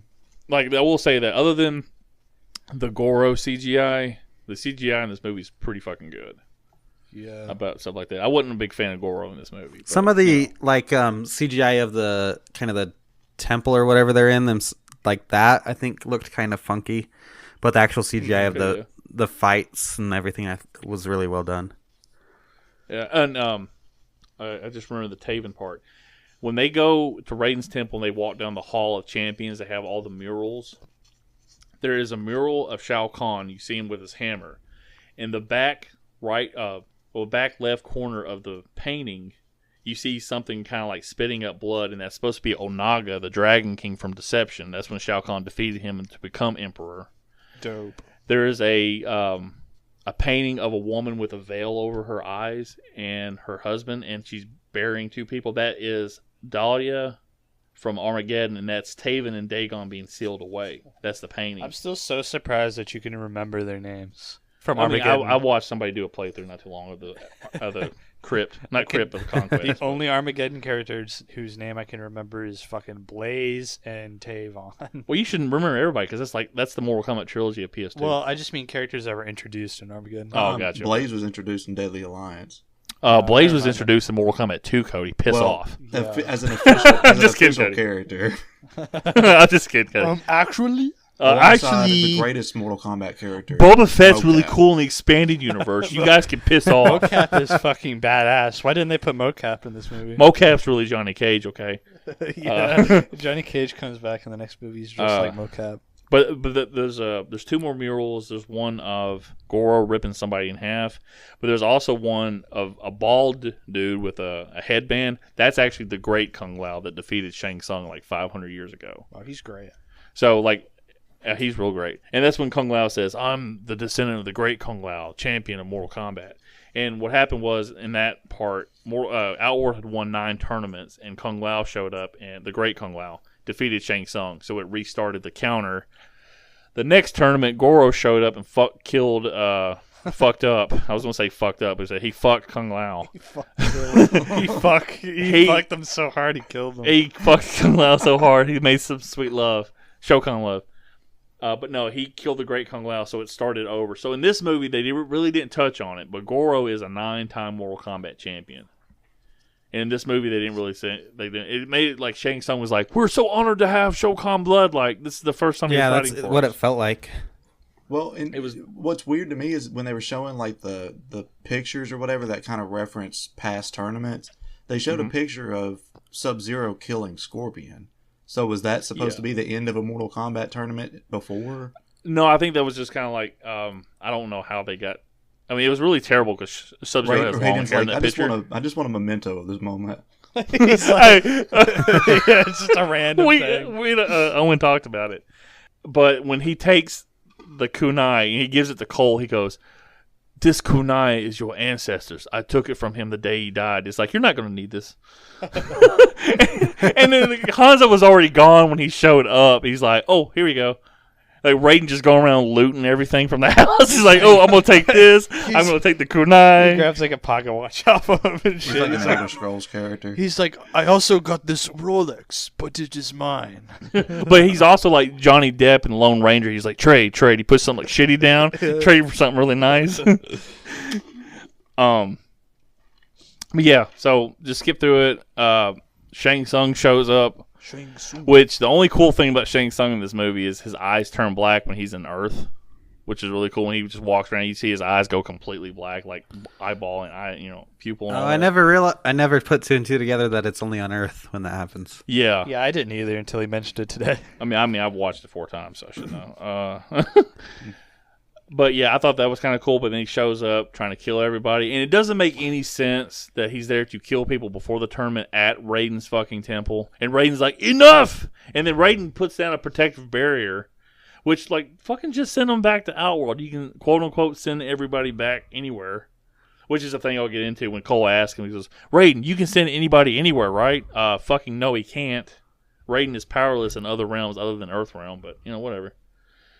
So yeah, that's another thing that comes back into the Chosen One shit is like, okay, so why didn't they just set The this... Rock is the chosen one. Yeah.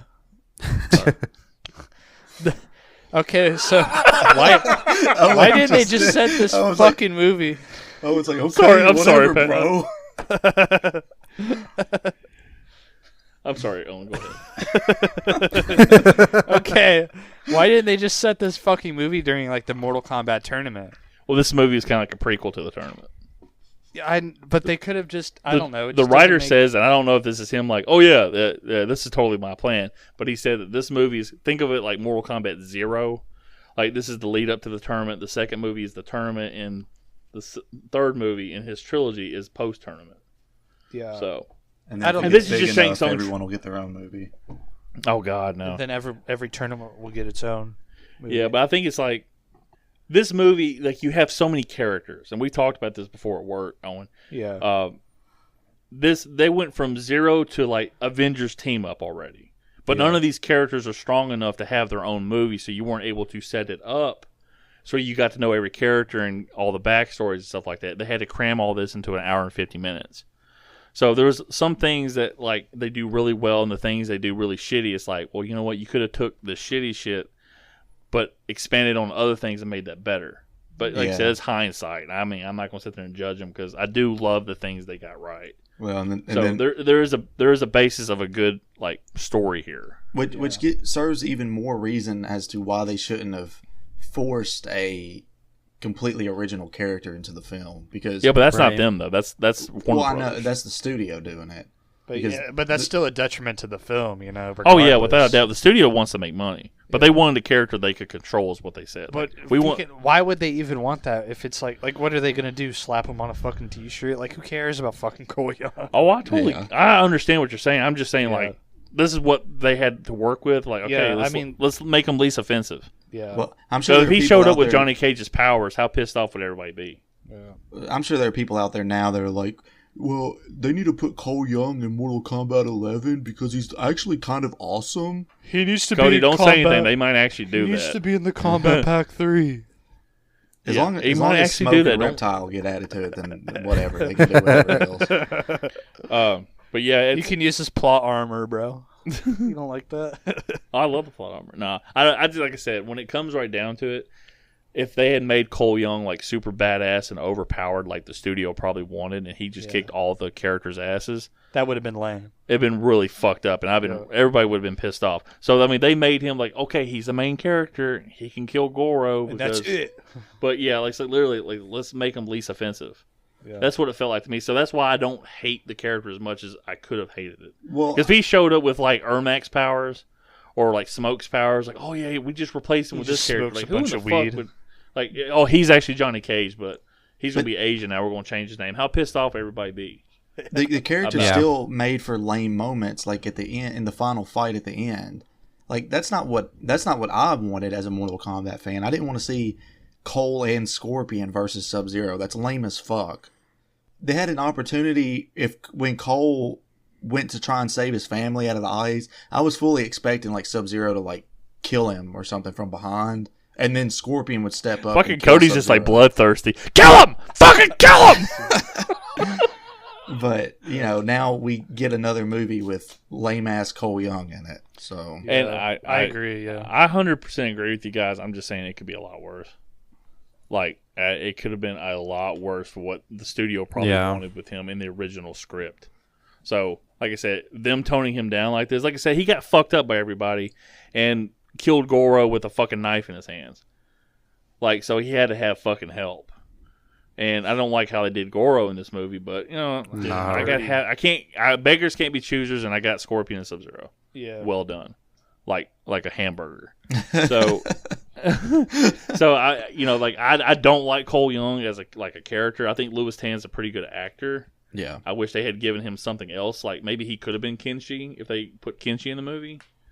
Kimchi. But the studio was like, well, we want our own character. I guess they saw the success that Resident Evil had with that redheaded chick. So, Oh, which is God. funny because it's not even that movie isn't even successful anymore. The franchise. but how many movies they make out of it though? They made a shit ton, 6. but it was like 15 years You ago. know, also Well- had 6 movies. The original Star Wars trilogy. I will Oh, say, trilogy, but, the double trilogy. the double trilogy. My bad. I mean, where the Resident Evil movies were successful enough against the budget that they had to justify making 6 movies, and now thankfully they're rebooting it completely, and the new movie's coming out this year that has Is it nothing gonna to be- do with them. Okay, but is it going to be based on the games or what? Yeah, I think it's supposed to be like a combination of Resident Evils 1, 2, and probably 3. They've already cast like Jill Valentine, Leon, Chris, Claire, Ada. Chris. Uh-huh. So hopefully, like I said, hopefully it does better. But I'm not super. I'm not super like into the Resident Evil like story wise and stuff like that. So I don't know anything. It's like Silent Hill. If we ever review a Resident Evil movie, I'd have to ask you guys like 600 questions again because I don't know. I don't even know if I'm honestly not even really that interested in a Resident Evil movie. I've already seen like Raccoon City done like a million times already, to be Gotcha. honest. Well, I'm just saying, like, if it ever got to it. Like, well, yeah, and that's not even all they're doing. They're doing a live action Netflix series that follows like Wesker's twin daughters, which is weird because the game's already established that he had a son, but whatever. And then there's an animated movie, like a CG movie coming to Netflix. Yeah. So They've already made he's- like a ton of those CG movies. Yeah, I know, and most of them are trash. so, yeah, we got. I mean, it could be worse, guys, with Cole Young, I'm telling you. Cole. But yeah, I guess like to skip to it, like, they have a bunch of fights. Cole Young finds his Arcana, which I'll go ahead and touch on the Arcana thing. Oh yeah, we have not mentioned like The one fun part with Arcana was with Kano finding his. Like that was pretty, yeah, the whole- pretty good. Give me a fucking egg roll. I love it. He goes, it's not better than a fireball, you fucking pussy. Yeah. yeah. Well, what's weird to me about Kano getting his Arcana is that, so in the games he has like the metal like mechanical replacement for his eye, I didn't know that. Mm-hmm. and it makes sense why he can shoot a laser out of one eye. But in this, he has shoots a laser two out of his human dick. eyes, and he only shoots a laser out of one eye. It makes why no doesn't he sense. shoot it? It makes Why doesn't he shoot lasers out of both of his eyes? I will Yeah, try to it's- explain it. It just looks kind of dumb. It's very stupid, but and then what the fuck is Jack's Arcana? Like, Oh my he's good God. with his robot arms. okay. Like he's I will on the say toilet with jerking off, and he's like, "These actually work." With Kano's eye too, like they had Reptile scratch up that side of his face. Why didn't they just have him scratch out his eye? Like exactly. it was right That's what there. I thought too. Yeah, I mean, Well, But then how would they tie it into the Arcana shit? Like, the they Arcana just thing probably didn't need to should've- be in there. they just probably like should have Jax. realized that they shouldn't have it. yeah, but with Jax, it's even. Yeah, like I agree with what Cody just said. Just realize that you shouldn't have to explain really Yeah. the superpowers. I think Warner Brothers felt like, well, we want everybody to understand this movie, so you got to Yeah. come up with a reason. Yeah, There's some I dum guess dums so. out there that are going to be second guessing. Yeah, this. exactly. Like, I didn't know Scorpion and Sub-Zero were enemies or some stupid shit. How can Sub-Zero Um, shoot ice? Don't The director said that they tried the Terminator-looking eye thing for Kano, and they just couldn't get the look right. It just looked kind of goofy. So that's why they went with like the scratch on the face, and So it then kind they of went fit with into his the- power. They went into the goofy look of him shooting a laser out of one human eye instead of both. But here's human the thing, eyes. though. Yeah, they could have just gave him a robot eye. Well, when Sonya kills him, she shoves that garden gnome in that eye. Yeah. So if he comes back and as popular as he is, he's going to come back for the next movie. He may just have the whole mechanical thing now, and he'll be the Kano we love. Right. Love him. So, Yeah. and like everybody's struggling to get the Arcana, and then Sonya kills him, and all of a sudden she has the Arcana just right there. When she does the little ring she shoot, the little purple fireball thing, and she kills Melina just like that. Melina was actually fucking awesome, and I know Cody will say otherwise, but me and Owen really liked Cabal. Yeah, I liked Cabal. I liked Cabal in this. I liked Cabal's design, and there was nothing about, like, there was nothing wrong with the fight scenes and stuff. What I didn't like about Cabal was the accent. The accent just, it sounded stupid when you look at Cabal, and he sounds like he's from Brooklyn. It just... I thought it was alright. Well, here's the thing, Cody. He is from New York. Yeah. But does he have to be the from problem New is... York?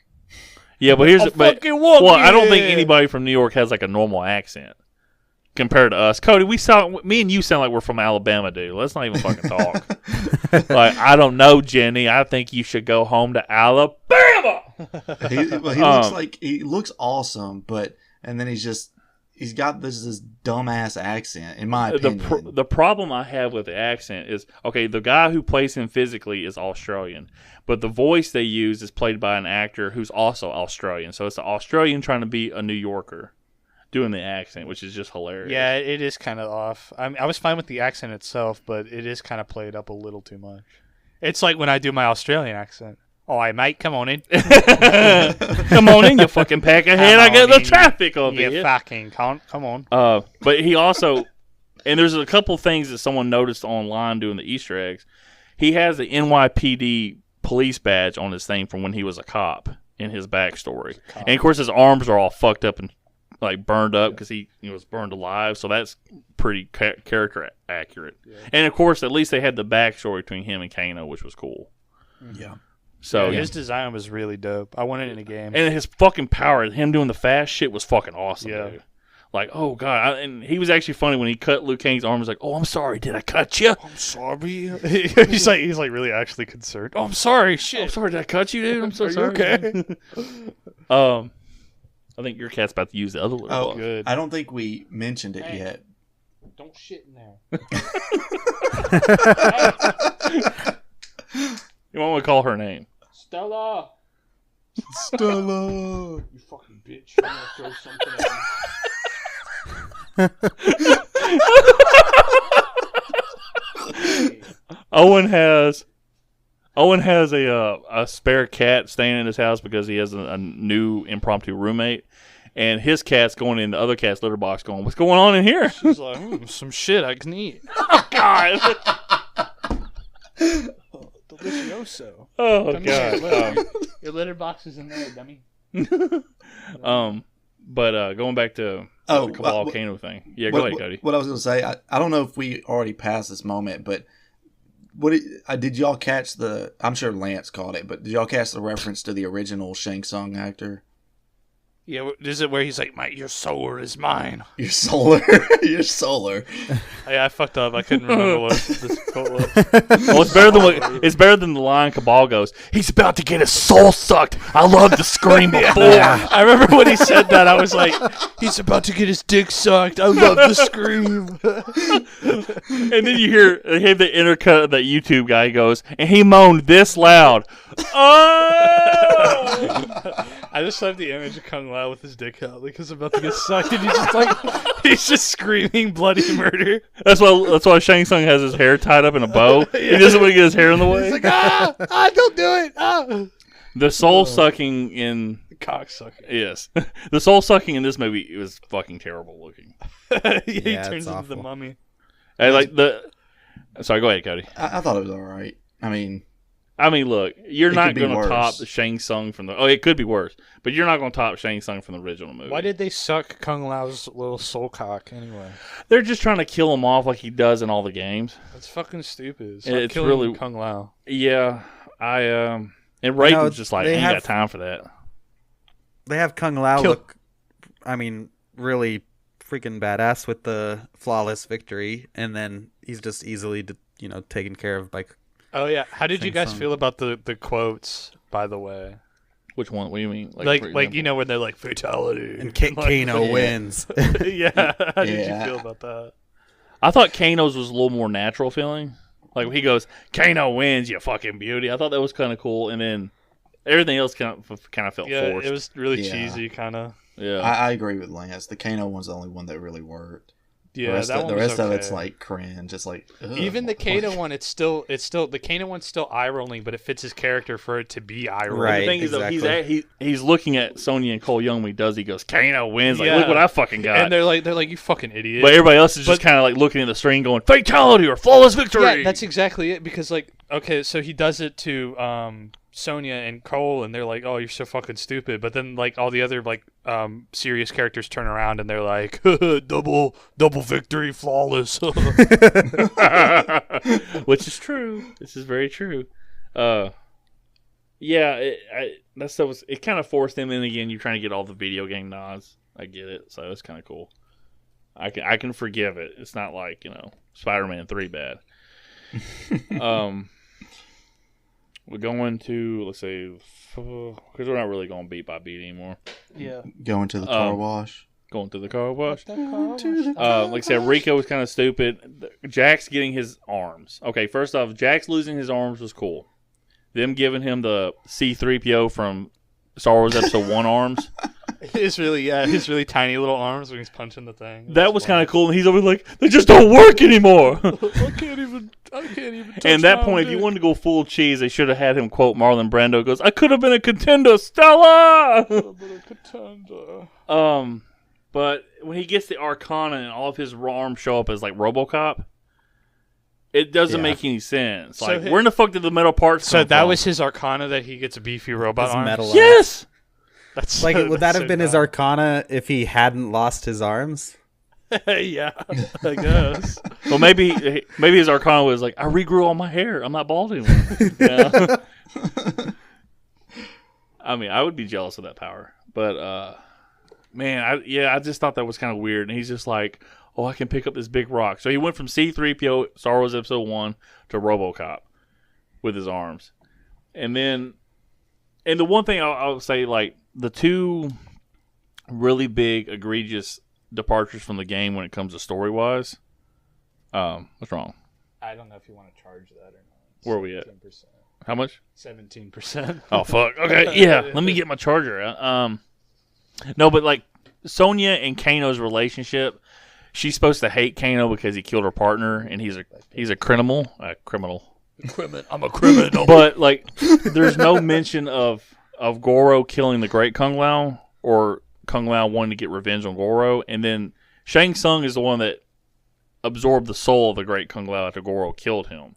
And there's, like, no nod to that at all between Shang Tsung and Kung Lao. It's just kind of like a standard, hey, I'm going to kill you now. I'm gonna suck your. I'm going to suck your dick, you know? I mean, soul. Sorry. Soul. I mean, I think that's a fault of, like you were saying earlier, they're having to introduce all these characters and attempt to make the audience care about them while also fitting it into like a under 2-hour time limit. yeah. So, I mean, they don't have time to go into all that. Maybe they'll go into it in a future movie, but who knows? I mean, they're obviously in the next movie they're adding Johnny Cage, and they're probably going to bring in Noob Saibot as well. So, But yeah, me and Owen talked about that. If Warner Brothers would put out like a limited series, each episode like Mortal Kombat Legacy, but a higher budget, that they could introduce the characters really well leading up to like the next movie. Yeah, like a mini kind of like series this, or something. Falcon and the Winter Soldier, WandaVision, Oh yeah, that'd be. or the genius. Mandalorian. I mean, they might as well with HBO Max. Yeah, that would be. I mean, it would be awesome. But like, who knows if they'll actually do it? Hopefully, they see this as more than just like, oh, it's a cash grab. We can just go cash in more movies. Yeah. That's what I think me and Lance are hoping the most for is like the reason why we want this movie kind of to succeed is we want Warner Brothers to be like, oh, well, there is a market for Mortal Kombat, media. Yeah, despite it just being our best-selling video game franchise we got, it's like one of those things. It's like, I want more live-action Mortal Kombat stuff, because if you have higher quality stuff and good writing, the stories can be brought to life. Excuse me. You can be brought to life. Like I said, you watch the original movie, you wouldn't think Scorpion has a tragic backstory. He has a snake creature coming out of his hand, and he has a skull he blows fire out of. Right. And this Scorpion is like completely, you feel bad for him.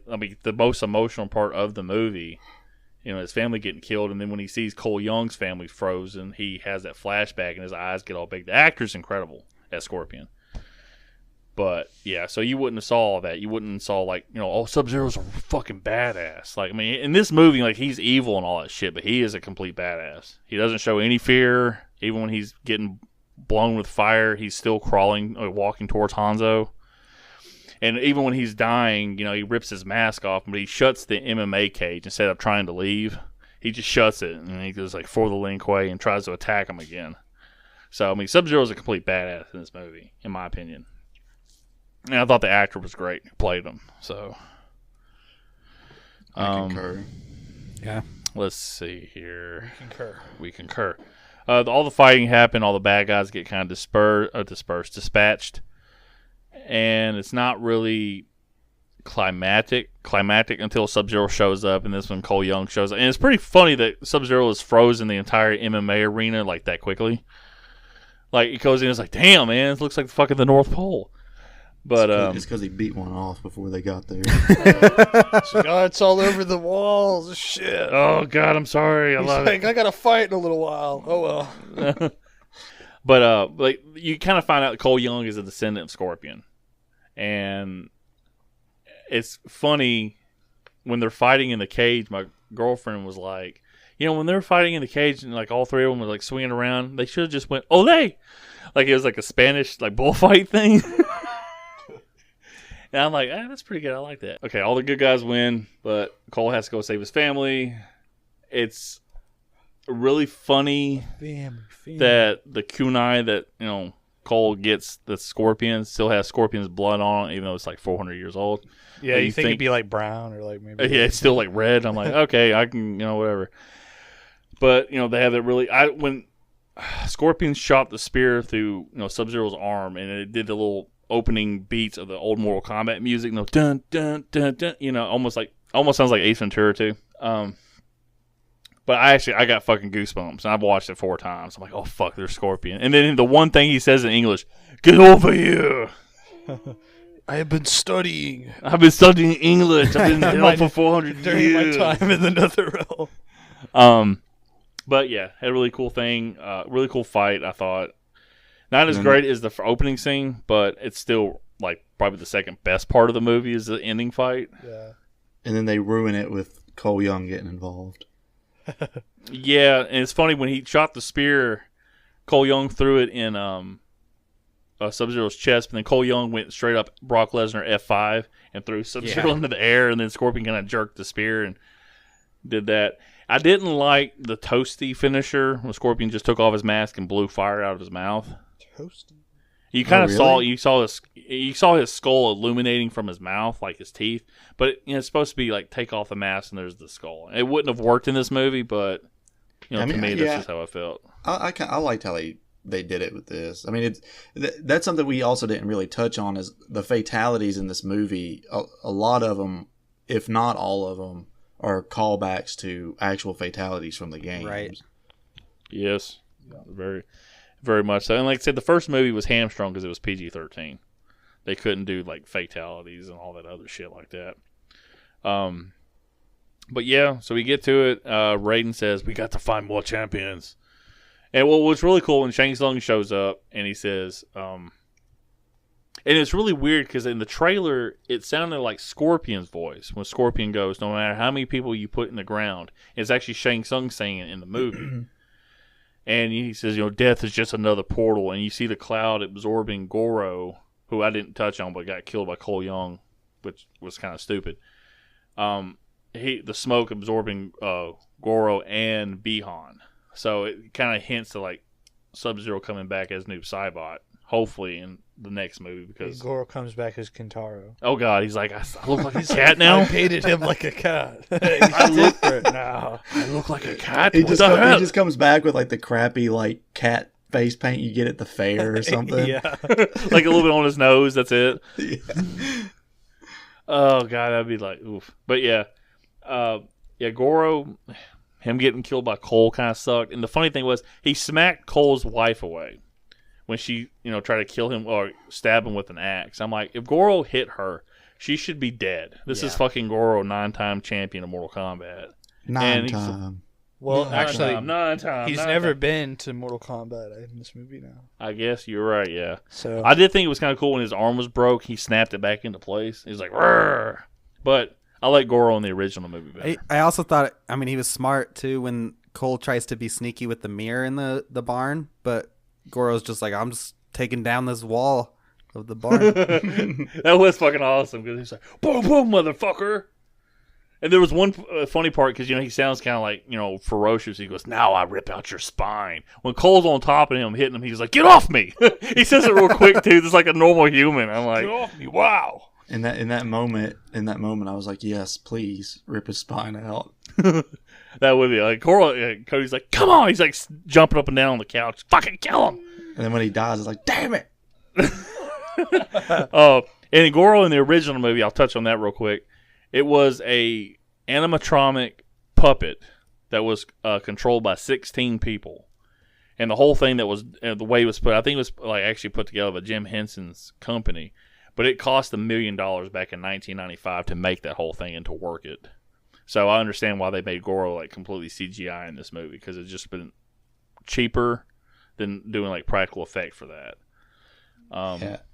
Yeah, and it looks a lot better. It looks more fluid than using a puppet or any kind of animatronic. And the puppet, like I said, in that first movie, that's why you don't see a lot of fight scenes with Goro. You just see like away shots because he is that big puppet.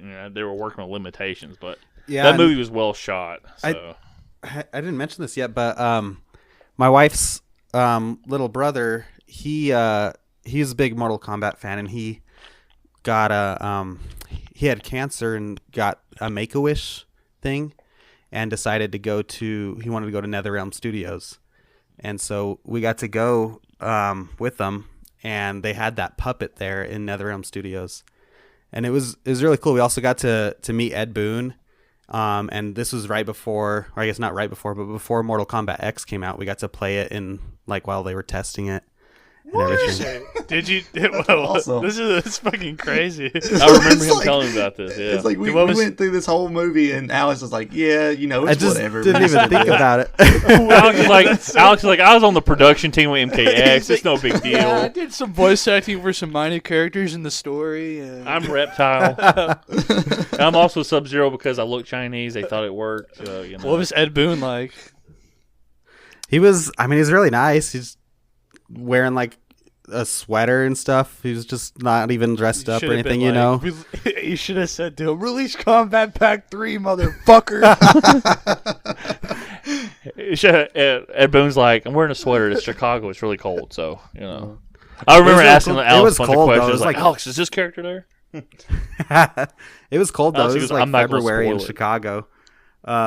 It was freezing, but it was really like we got to do a couple things there. We got to see the the motion capture room where they do all that, and then Did they let you motion capture? No, they didn't let us do that. Alex put his dick in there. He's like, "Look at this." It's a motion capture condom. The fuck does that even mean? You put a condom on, it's like a little glowing ball. Alex popped like 2 Viagra, and he's like, "I'm gonna go ahead and." They put the mocap ping pong balls all over your cock. And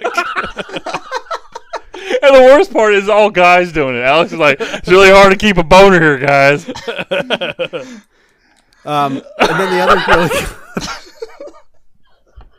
the other really cool thing was the voice guy who does the Kano wins, that stuff. He came, like he wasn't there, but he did all his stuff remote, and he actually came through and did a recording for my wife's little brother of saying his name, Brendan Wins, and it was really cool. Oh, that's fucking awesome. That is pretty cool. Combat Pack 3 though, win. Release Combat Pack 3. We'll see how this was 2015, and Alex was like, "Well, I know you're gonna make another game in like 6 years, and you're gonna have 3 combat packs. Who's gonna be fucking in it?" Alex had a lot of foresight back then. He's like, "I'm probably gonna be doing a podcast talking about a movie you probably hate." The answers. I'm gonna forget about this visit until 2 hours into the podcast. But yeah, in the story, Scorpion gets his revenge. For some reason, he talks to Cole Young in Japanese, and Cole understands him. He's like, for the Shirai Ryu, and Cole's like, yeah, sure, buddy, cool. Okay. But then, he's like, you have freed me, and Cole's like, okay. Like, Cole has no idea what the fuck he's saying. He has that look like, oh, okay, cool, just talking Japanese. Where the fuck was get over here? I don't even know who. Yeah, that'd be like if you saw like your like sixth great grandpa, and he was just like, "Thank you, grandson." It's like, who the fuck are you? What the fuck is it? But then Cole's like, I gotta go to Hollywood, and they show a really, it's a cool nod, the Johnny Cage poster, but it also looks like Johnny Cage from like Mortal Kombat 9, like animated instead of actual really like a Johnny Cage. So yeah, it says Citizen Cage on it, right? Yeah. It's probably just because they don't have anyone cast, so they were like, well, we don't want to actually put a real person in here and gotta put the get people thinking that well, he must be Johnny Cage or whatever. Yeah, because they didn't know when they made this movie if they were going to get more movies. This is like a one and done thing. So I understand them kind of like cramming everything in this movie the best they can. It just, like we talked about, Cody, on Silent Hill, the second one. How, it was written and directed by a woman, which is pretty groundbreaking for a 2012 movie. She just needed somebody supervising her script, somebody else to bounce all ideas off of. I'm not saying she did, but the script's really bad. And some of this in this movie, I wish, and the guy is a Mortal Kombat fan and wrote the script, but I feel like he had so much. He probably wrote a lot more that they didn't shoot or they shot and just cut out of the movie. And it's it's kind of like the whole Zack Snyder thing. Zack Snyder cannot tell a story if it's 3 hours or less. He has to go over 3 hours for it to even make sense. Because you watch Batman vs. Superman, the theatrical cut, it's like 2.5 hours, and you're like, what the fuck is going on in this movie? You watch the Ultimate Cut, which is like 3 hours and 10 minutes, Godfather 2 style, and okay, it makes sense. It's a better movie, but it's fucking long. So I feel like the director did the best he could with what he had, and so did the screenwriter. And it's first time, so I'm not going to criticize them too much. It's a first time, guys. Hopefully they have a better knowledge of the product the second time around if they do make another movie. So I guess we'll go into final impressions and recommendations. I'll start with Cody. Overall, I enjoyed this movie. It does have its flaws, which I think we discussed pretty well. I would recommend this movie to, if you're a fan of action movies, if you're a fan of Mortal Kombat, of course, like definitely give this movie a watch. Okay. Alex? I'll start with Alex. Then I'll go to Owen because I feel like he's going to be the harshest. Me? Yeah, it's a fun movie, which is what you want out of a Mortal Kombat movie, I think. Like it definitely has the video game feel with the character, having multiple characters, the fight scenes, fatalities. So I definitely recommend watching if you're, a fan of the games or these types of just, popcorn action movies. But it's not something that you're going to be like, oh man, this story blew me away or anything like that. What'd your wife think about it? She liked it more than me. Honestly, yeah. Which I guess I shouldn't be surprised because, she kind of discovered Ultimate Warrior matches without you like a couple years back and was watching those. So I was like, hey, yeah. So she's got good taste. I guess I'll go with Owen. Are you like the last one? Yeah. Okay, yeah, go ahead. Let me know your opinion, sir. All right. Yeah, I liked the movie. I like seeing Mortal Kombat, on the screen regardless, I just like seeing Mortal Kombat. But overall, I would say it's a pretty strongly average movie. Like if you're going into this and you're not really a fan of Mortal Kombat, I don't think you're going to get as much out of it as we did at all. It's a competently made action movie. That's about it, But, it does some things really well, and it does good service to Mortal Kombat lore, especially with Scorpion and Sub-Zero, which is really cool to see. So, do you recommend it? I don't know. Did you say that? I don't know if you said that or not. I recommend it depending kind of on your tastes. If you're a fan of Mortal Kombat, you probably have already seen it, but if you haven't, then I recommend you go watch it. If you're not really a fan of Mortal Kombat, It's I could go either way, really. Neutral. Gotcha. I guess I'll go ahead and say I recommend it for a first watch for almost anybody. To see if you like it, see if you like the story. You may go into it not knowing anything about the games, and you may actually like the movie. Mm-hmm. I think a lot of fans are very polarized on this movie. There's not a lot of in the middle with fans. They either this movie fucking sucked, it was terrible, the story was terrible, or they fucking loved it. There are elements of this movie, like we all discussed, that are great. Like the story, like the Scorpion Sub-Zero shit is great. Kano is great. Everybody else, it kind of goes down the list to the bottom being Reiko and Cole. Like they're the kind of the worst characters in my opinion. And Raiden, sorry, Yeah, I was Raiden's going to say down there, too. Raiden. I'd put at the bottom. Yeah, Raiden is not Christopher Lamberte, and after I get done my recommendation, I will debate this with Cody for like 2 minutes. But it's a really good Mortal Kombat story. If you take the best parts of the original movie, like the stories for Liu Kang, Johnny Cage, and Sonya and Raiden, and the best parts of this movie, the Scorpion Sub-Zero this movie, it'd be like the perfect Mortal Kombat movie. Like story-wise. Obviously, you have to adapt the R rating or the PG rating, whichever movie you're combining into the other one. But I think, as a fan, I was extremely happy with the first showing, the second showing. Like, okay, because I watched it right after that. I'm like, let me see if I still like it. Still loved it. Watched it in the theaters. I saw more of the flaws, but I still enjoyed it a lot, especially the good shit. And I watched it yesterday for this podcast just to make sure I had all my shit straight, and I still liked it. I know there's flaws, but the stuff I really loved, I still really loved. I compare it to Venom from 2018. The story is very average in that movie, and a lot of the characters are just generic. But the part they got right about the Venom movie is Tom Hardy's Eddie Brock and the Venom character. So the core of the Venom movie is the character, and at least they got that right. So going forward, you have something to build upon. The movie may not be great. It's fun, but they got the title character, like they nailed it. And in this movie, they nailed Scorpion and Sub-Zero, which is pretty much the backbone of the Mortal Kombat franchise. So going forward, they can expand upon other things and make it better. So that's just my opinion.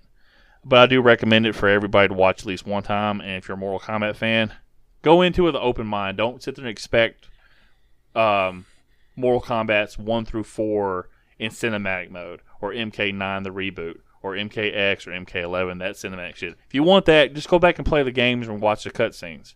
People have strung together all the cutscenes on YouTube. You can watch it.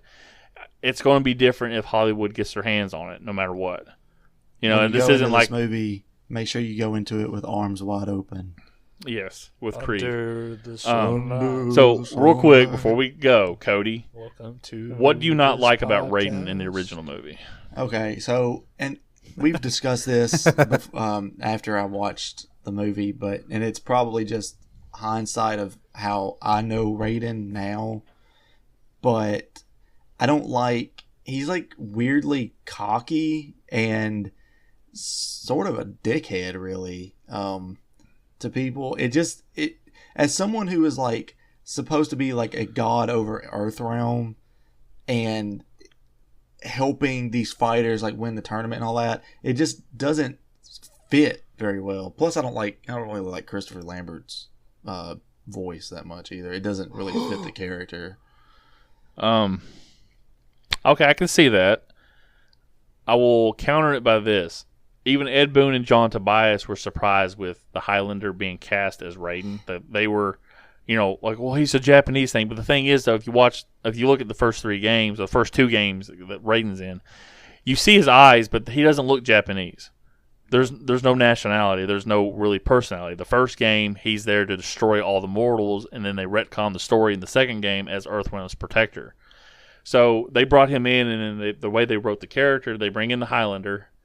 That's how I call Christopher Lamberte, the Highlander. They brought him in, and they made him witty. But the thing is, he's always passing on knowledge. He'll sit there and make jokes, but he laughs at his own jokes, or there's some goofy things about him. But you still take him seriously in that movie, where he sits there like he still gives advice. Whereas this Raiden in this movie is like, You're too stupid. You don't have your power. I'm going to sit back on my pot and take a shit. Yeah, I mean, I don't really necessarily think that the rating in this movie is great either, but the Raiden's a dumbass in these new games. From MK9 to now, he's a dumbass. Yeah, well, and out of the 3 films, Christopher Lambert is still the best Raiden, but that doesn't, in my mind, it doesn't necessarily mean he's a good Raiden. Well, see, the thing is, like when he did that movie as the character, from that point on, they made Raiden obviously Annihilation is a continuation. And Mortal Kombat Conquest is a prequel. Those guys who played Raiden based it off of Lamberte's his interpretation. But then in the cartoon that came out, he was still witty and funny and all this other shit. It's when you got to like MK versus DC when you could actually have Deception, where he's like, Dark Raiden. If you think about it, Raiden's kind of a moron. He doesn't understand why the Elder Gods allowed this shit to happen. And he's supposed to have all this fucking knowledge. Like, where Raiden in the Mortal Kombat movie, he doesn't seem stupid. Like, he always knows what's going on. He's just trying to give everybody the clues to, like, get through it. Like, at the end, Liu Kang goes, I guess you knew we were always going to win. And Raiden goes, I didn't have a clue. So, yeah, and then I knew it. Mortal Kombat. I don't know why you sound like Stu Hart, but that's great. Mortal Kombat. But yeah, so I mean, I think Raiden. I like Christopher Lamberte's portrayal. A lot Is of it people Christopher Lambert or Christopher? Well, he's French, so they say it differently. Oh, okay. I've heard it I've always said it Lambert, Christopher Lambert. I've only heard anybody ever say. But Christopher people Lambert. Recently when they review it or talk about him as a character, as an actor, It's Lamberte. Lamberte because he's Lamberte. French. So. And he's also blind as a bat. So when he stares, like you see him acting, he's literally blind. He doesn't know what he's looking at without his glasses. So he's just like, that's why he has that kind of like glare when he stares. He's like, "Who are you?" So what the fuck am I staring at? Do you think the Raiden in the new movie is better than the Raiden in Annihilation? Well, that Raiden also played in a porn, so I'd say no. The Thundercock. They did CGI, just like they did with Alex. Alex, what Alex left out of his story was the Raiden from Annihilation was like, "Look, I've done this before. Let me help you." You're gonna need a professional to guide you in. Oh god, but yeah. I'll be your fluffer. Oh my god, yeah, that's great. I can see Alex like, okay, well, thanks, appreciate it. He's like, is that good? Oh, well, no. Okay, a little tight in the crotch. We're good. Okay, good. But yeah, this is fun, man. I'm glad Alex was on the show. Sorry for taking up 3 hours of your time, sir. No, it's all right. Owen, have you picked a movie for the next episode? Hey, real quick context here. Alex, I said, well, I got to pick another movie in a couple weeks, and Cody's going to do the Conjuring movies. And Alex goes, well, what's Owen's next choice? And I said, I promise you. I didn't say that. I said he won't pick until we record the episode. Like, he will spitball and just shoot out a movie right then and there. And we've actually discussed this before we started recording, and Owen has not made up his mind yet. This is the moment. Gosh. I want to do Freddy Got Fingered because I mentioned it earlier. What the Oh hell my is God. Freddy No, it's Got not Freddy Got Fingered? Fingered. You said the Kung Pao. No, I want to do Freddy. You said Got click. You said Click. I did say Click earlier, but I don't want to do Click. I want to do Freddy Got Fingered. So we're gonna do another throwaway movie. That's good.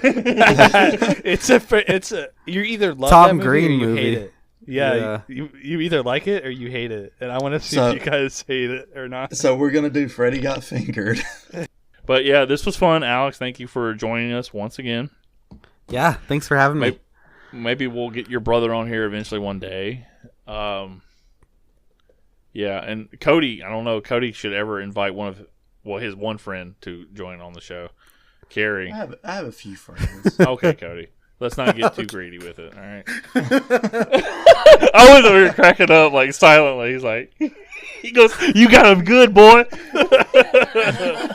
Damn, son, you got roasted. Oh god. Anyway, I just want to say, everybody, thank you for listening. If you made it this far, I'm pretty sure we stopped recording at 2 hours and 45 minutes, so it'll probably be like an hour and a half after Cody gets done with it.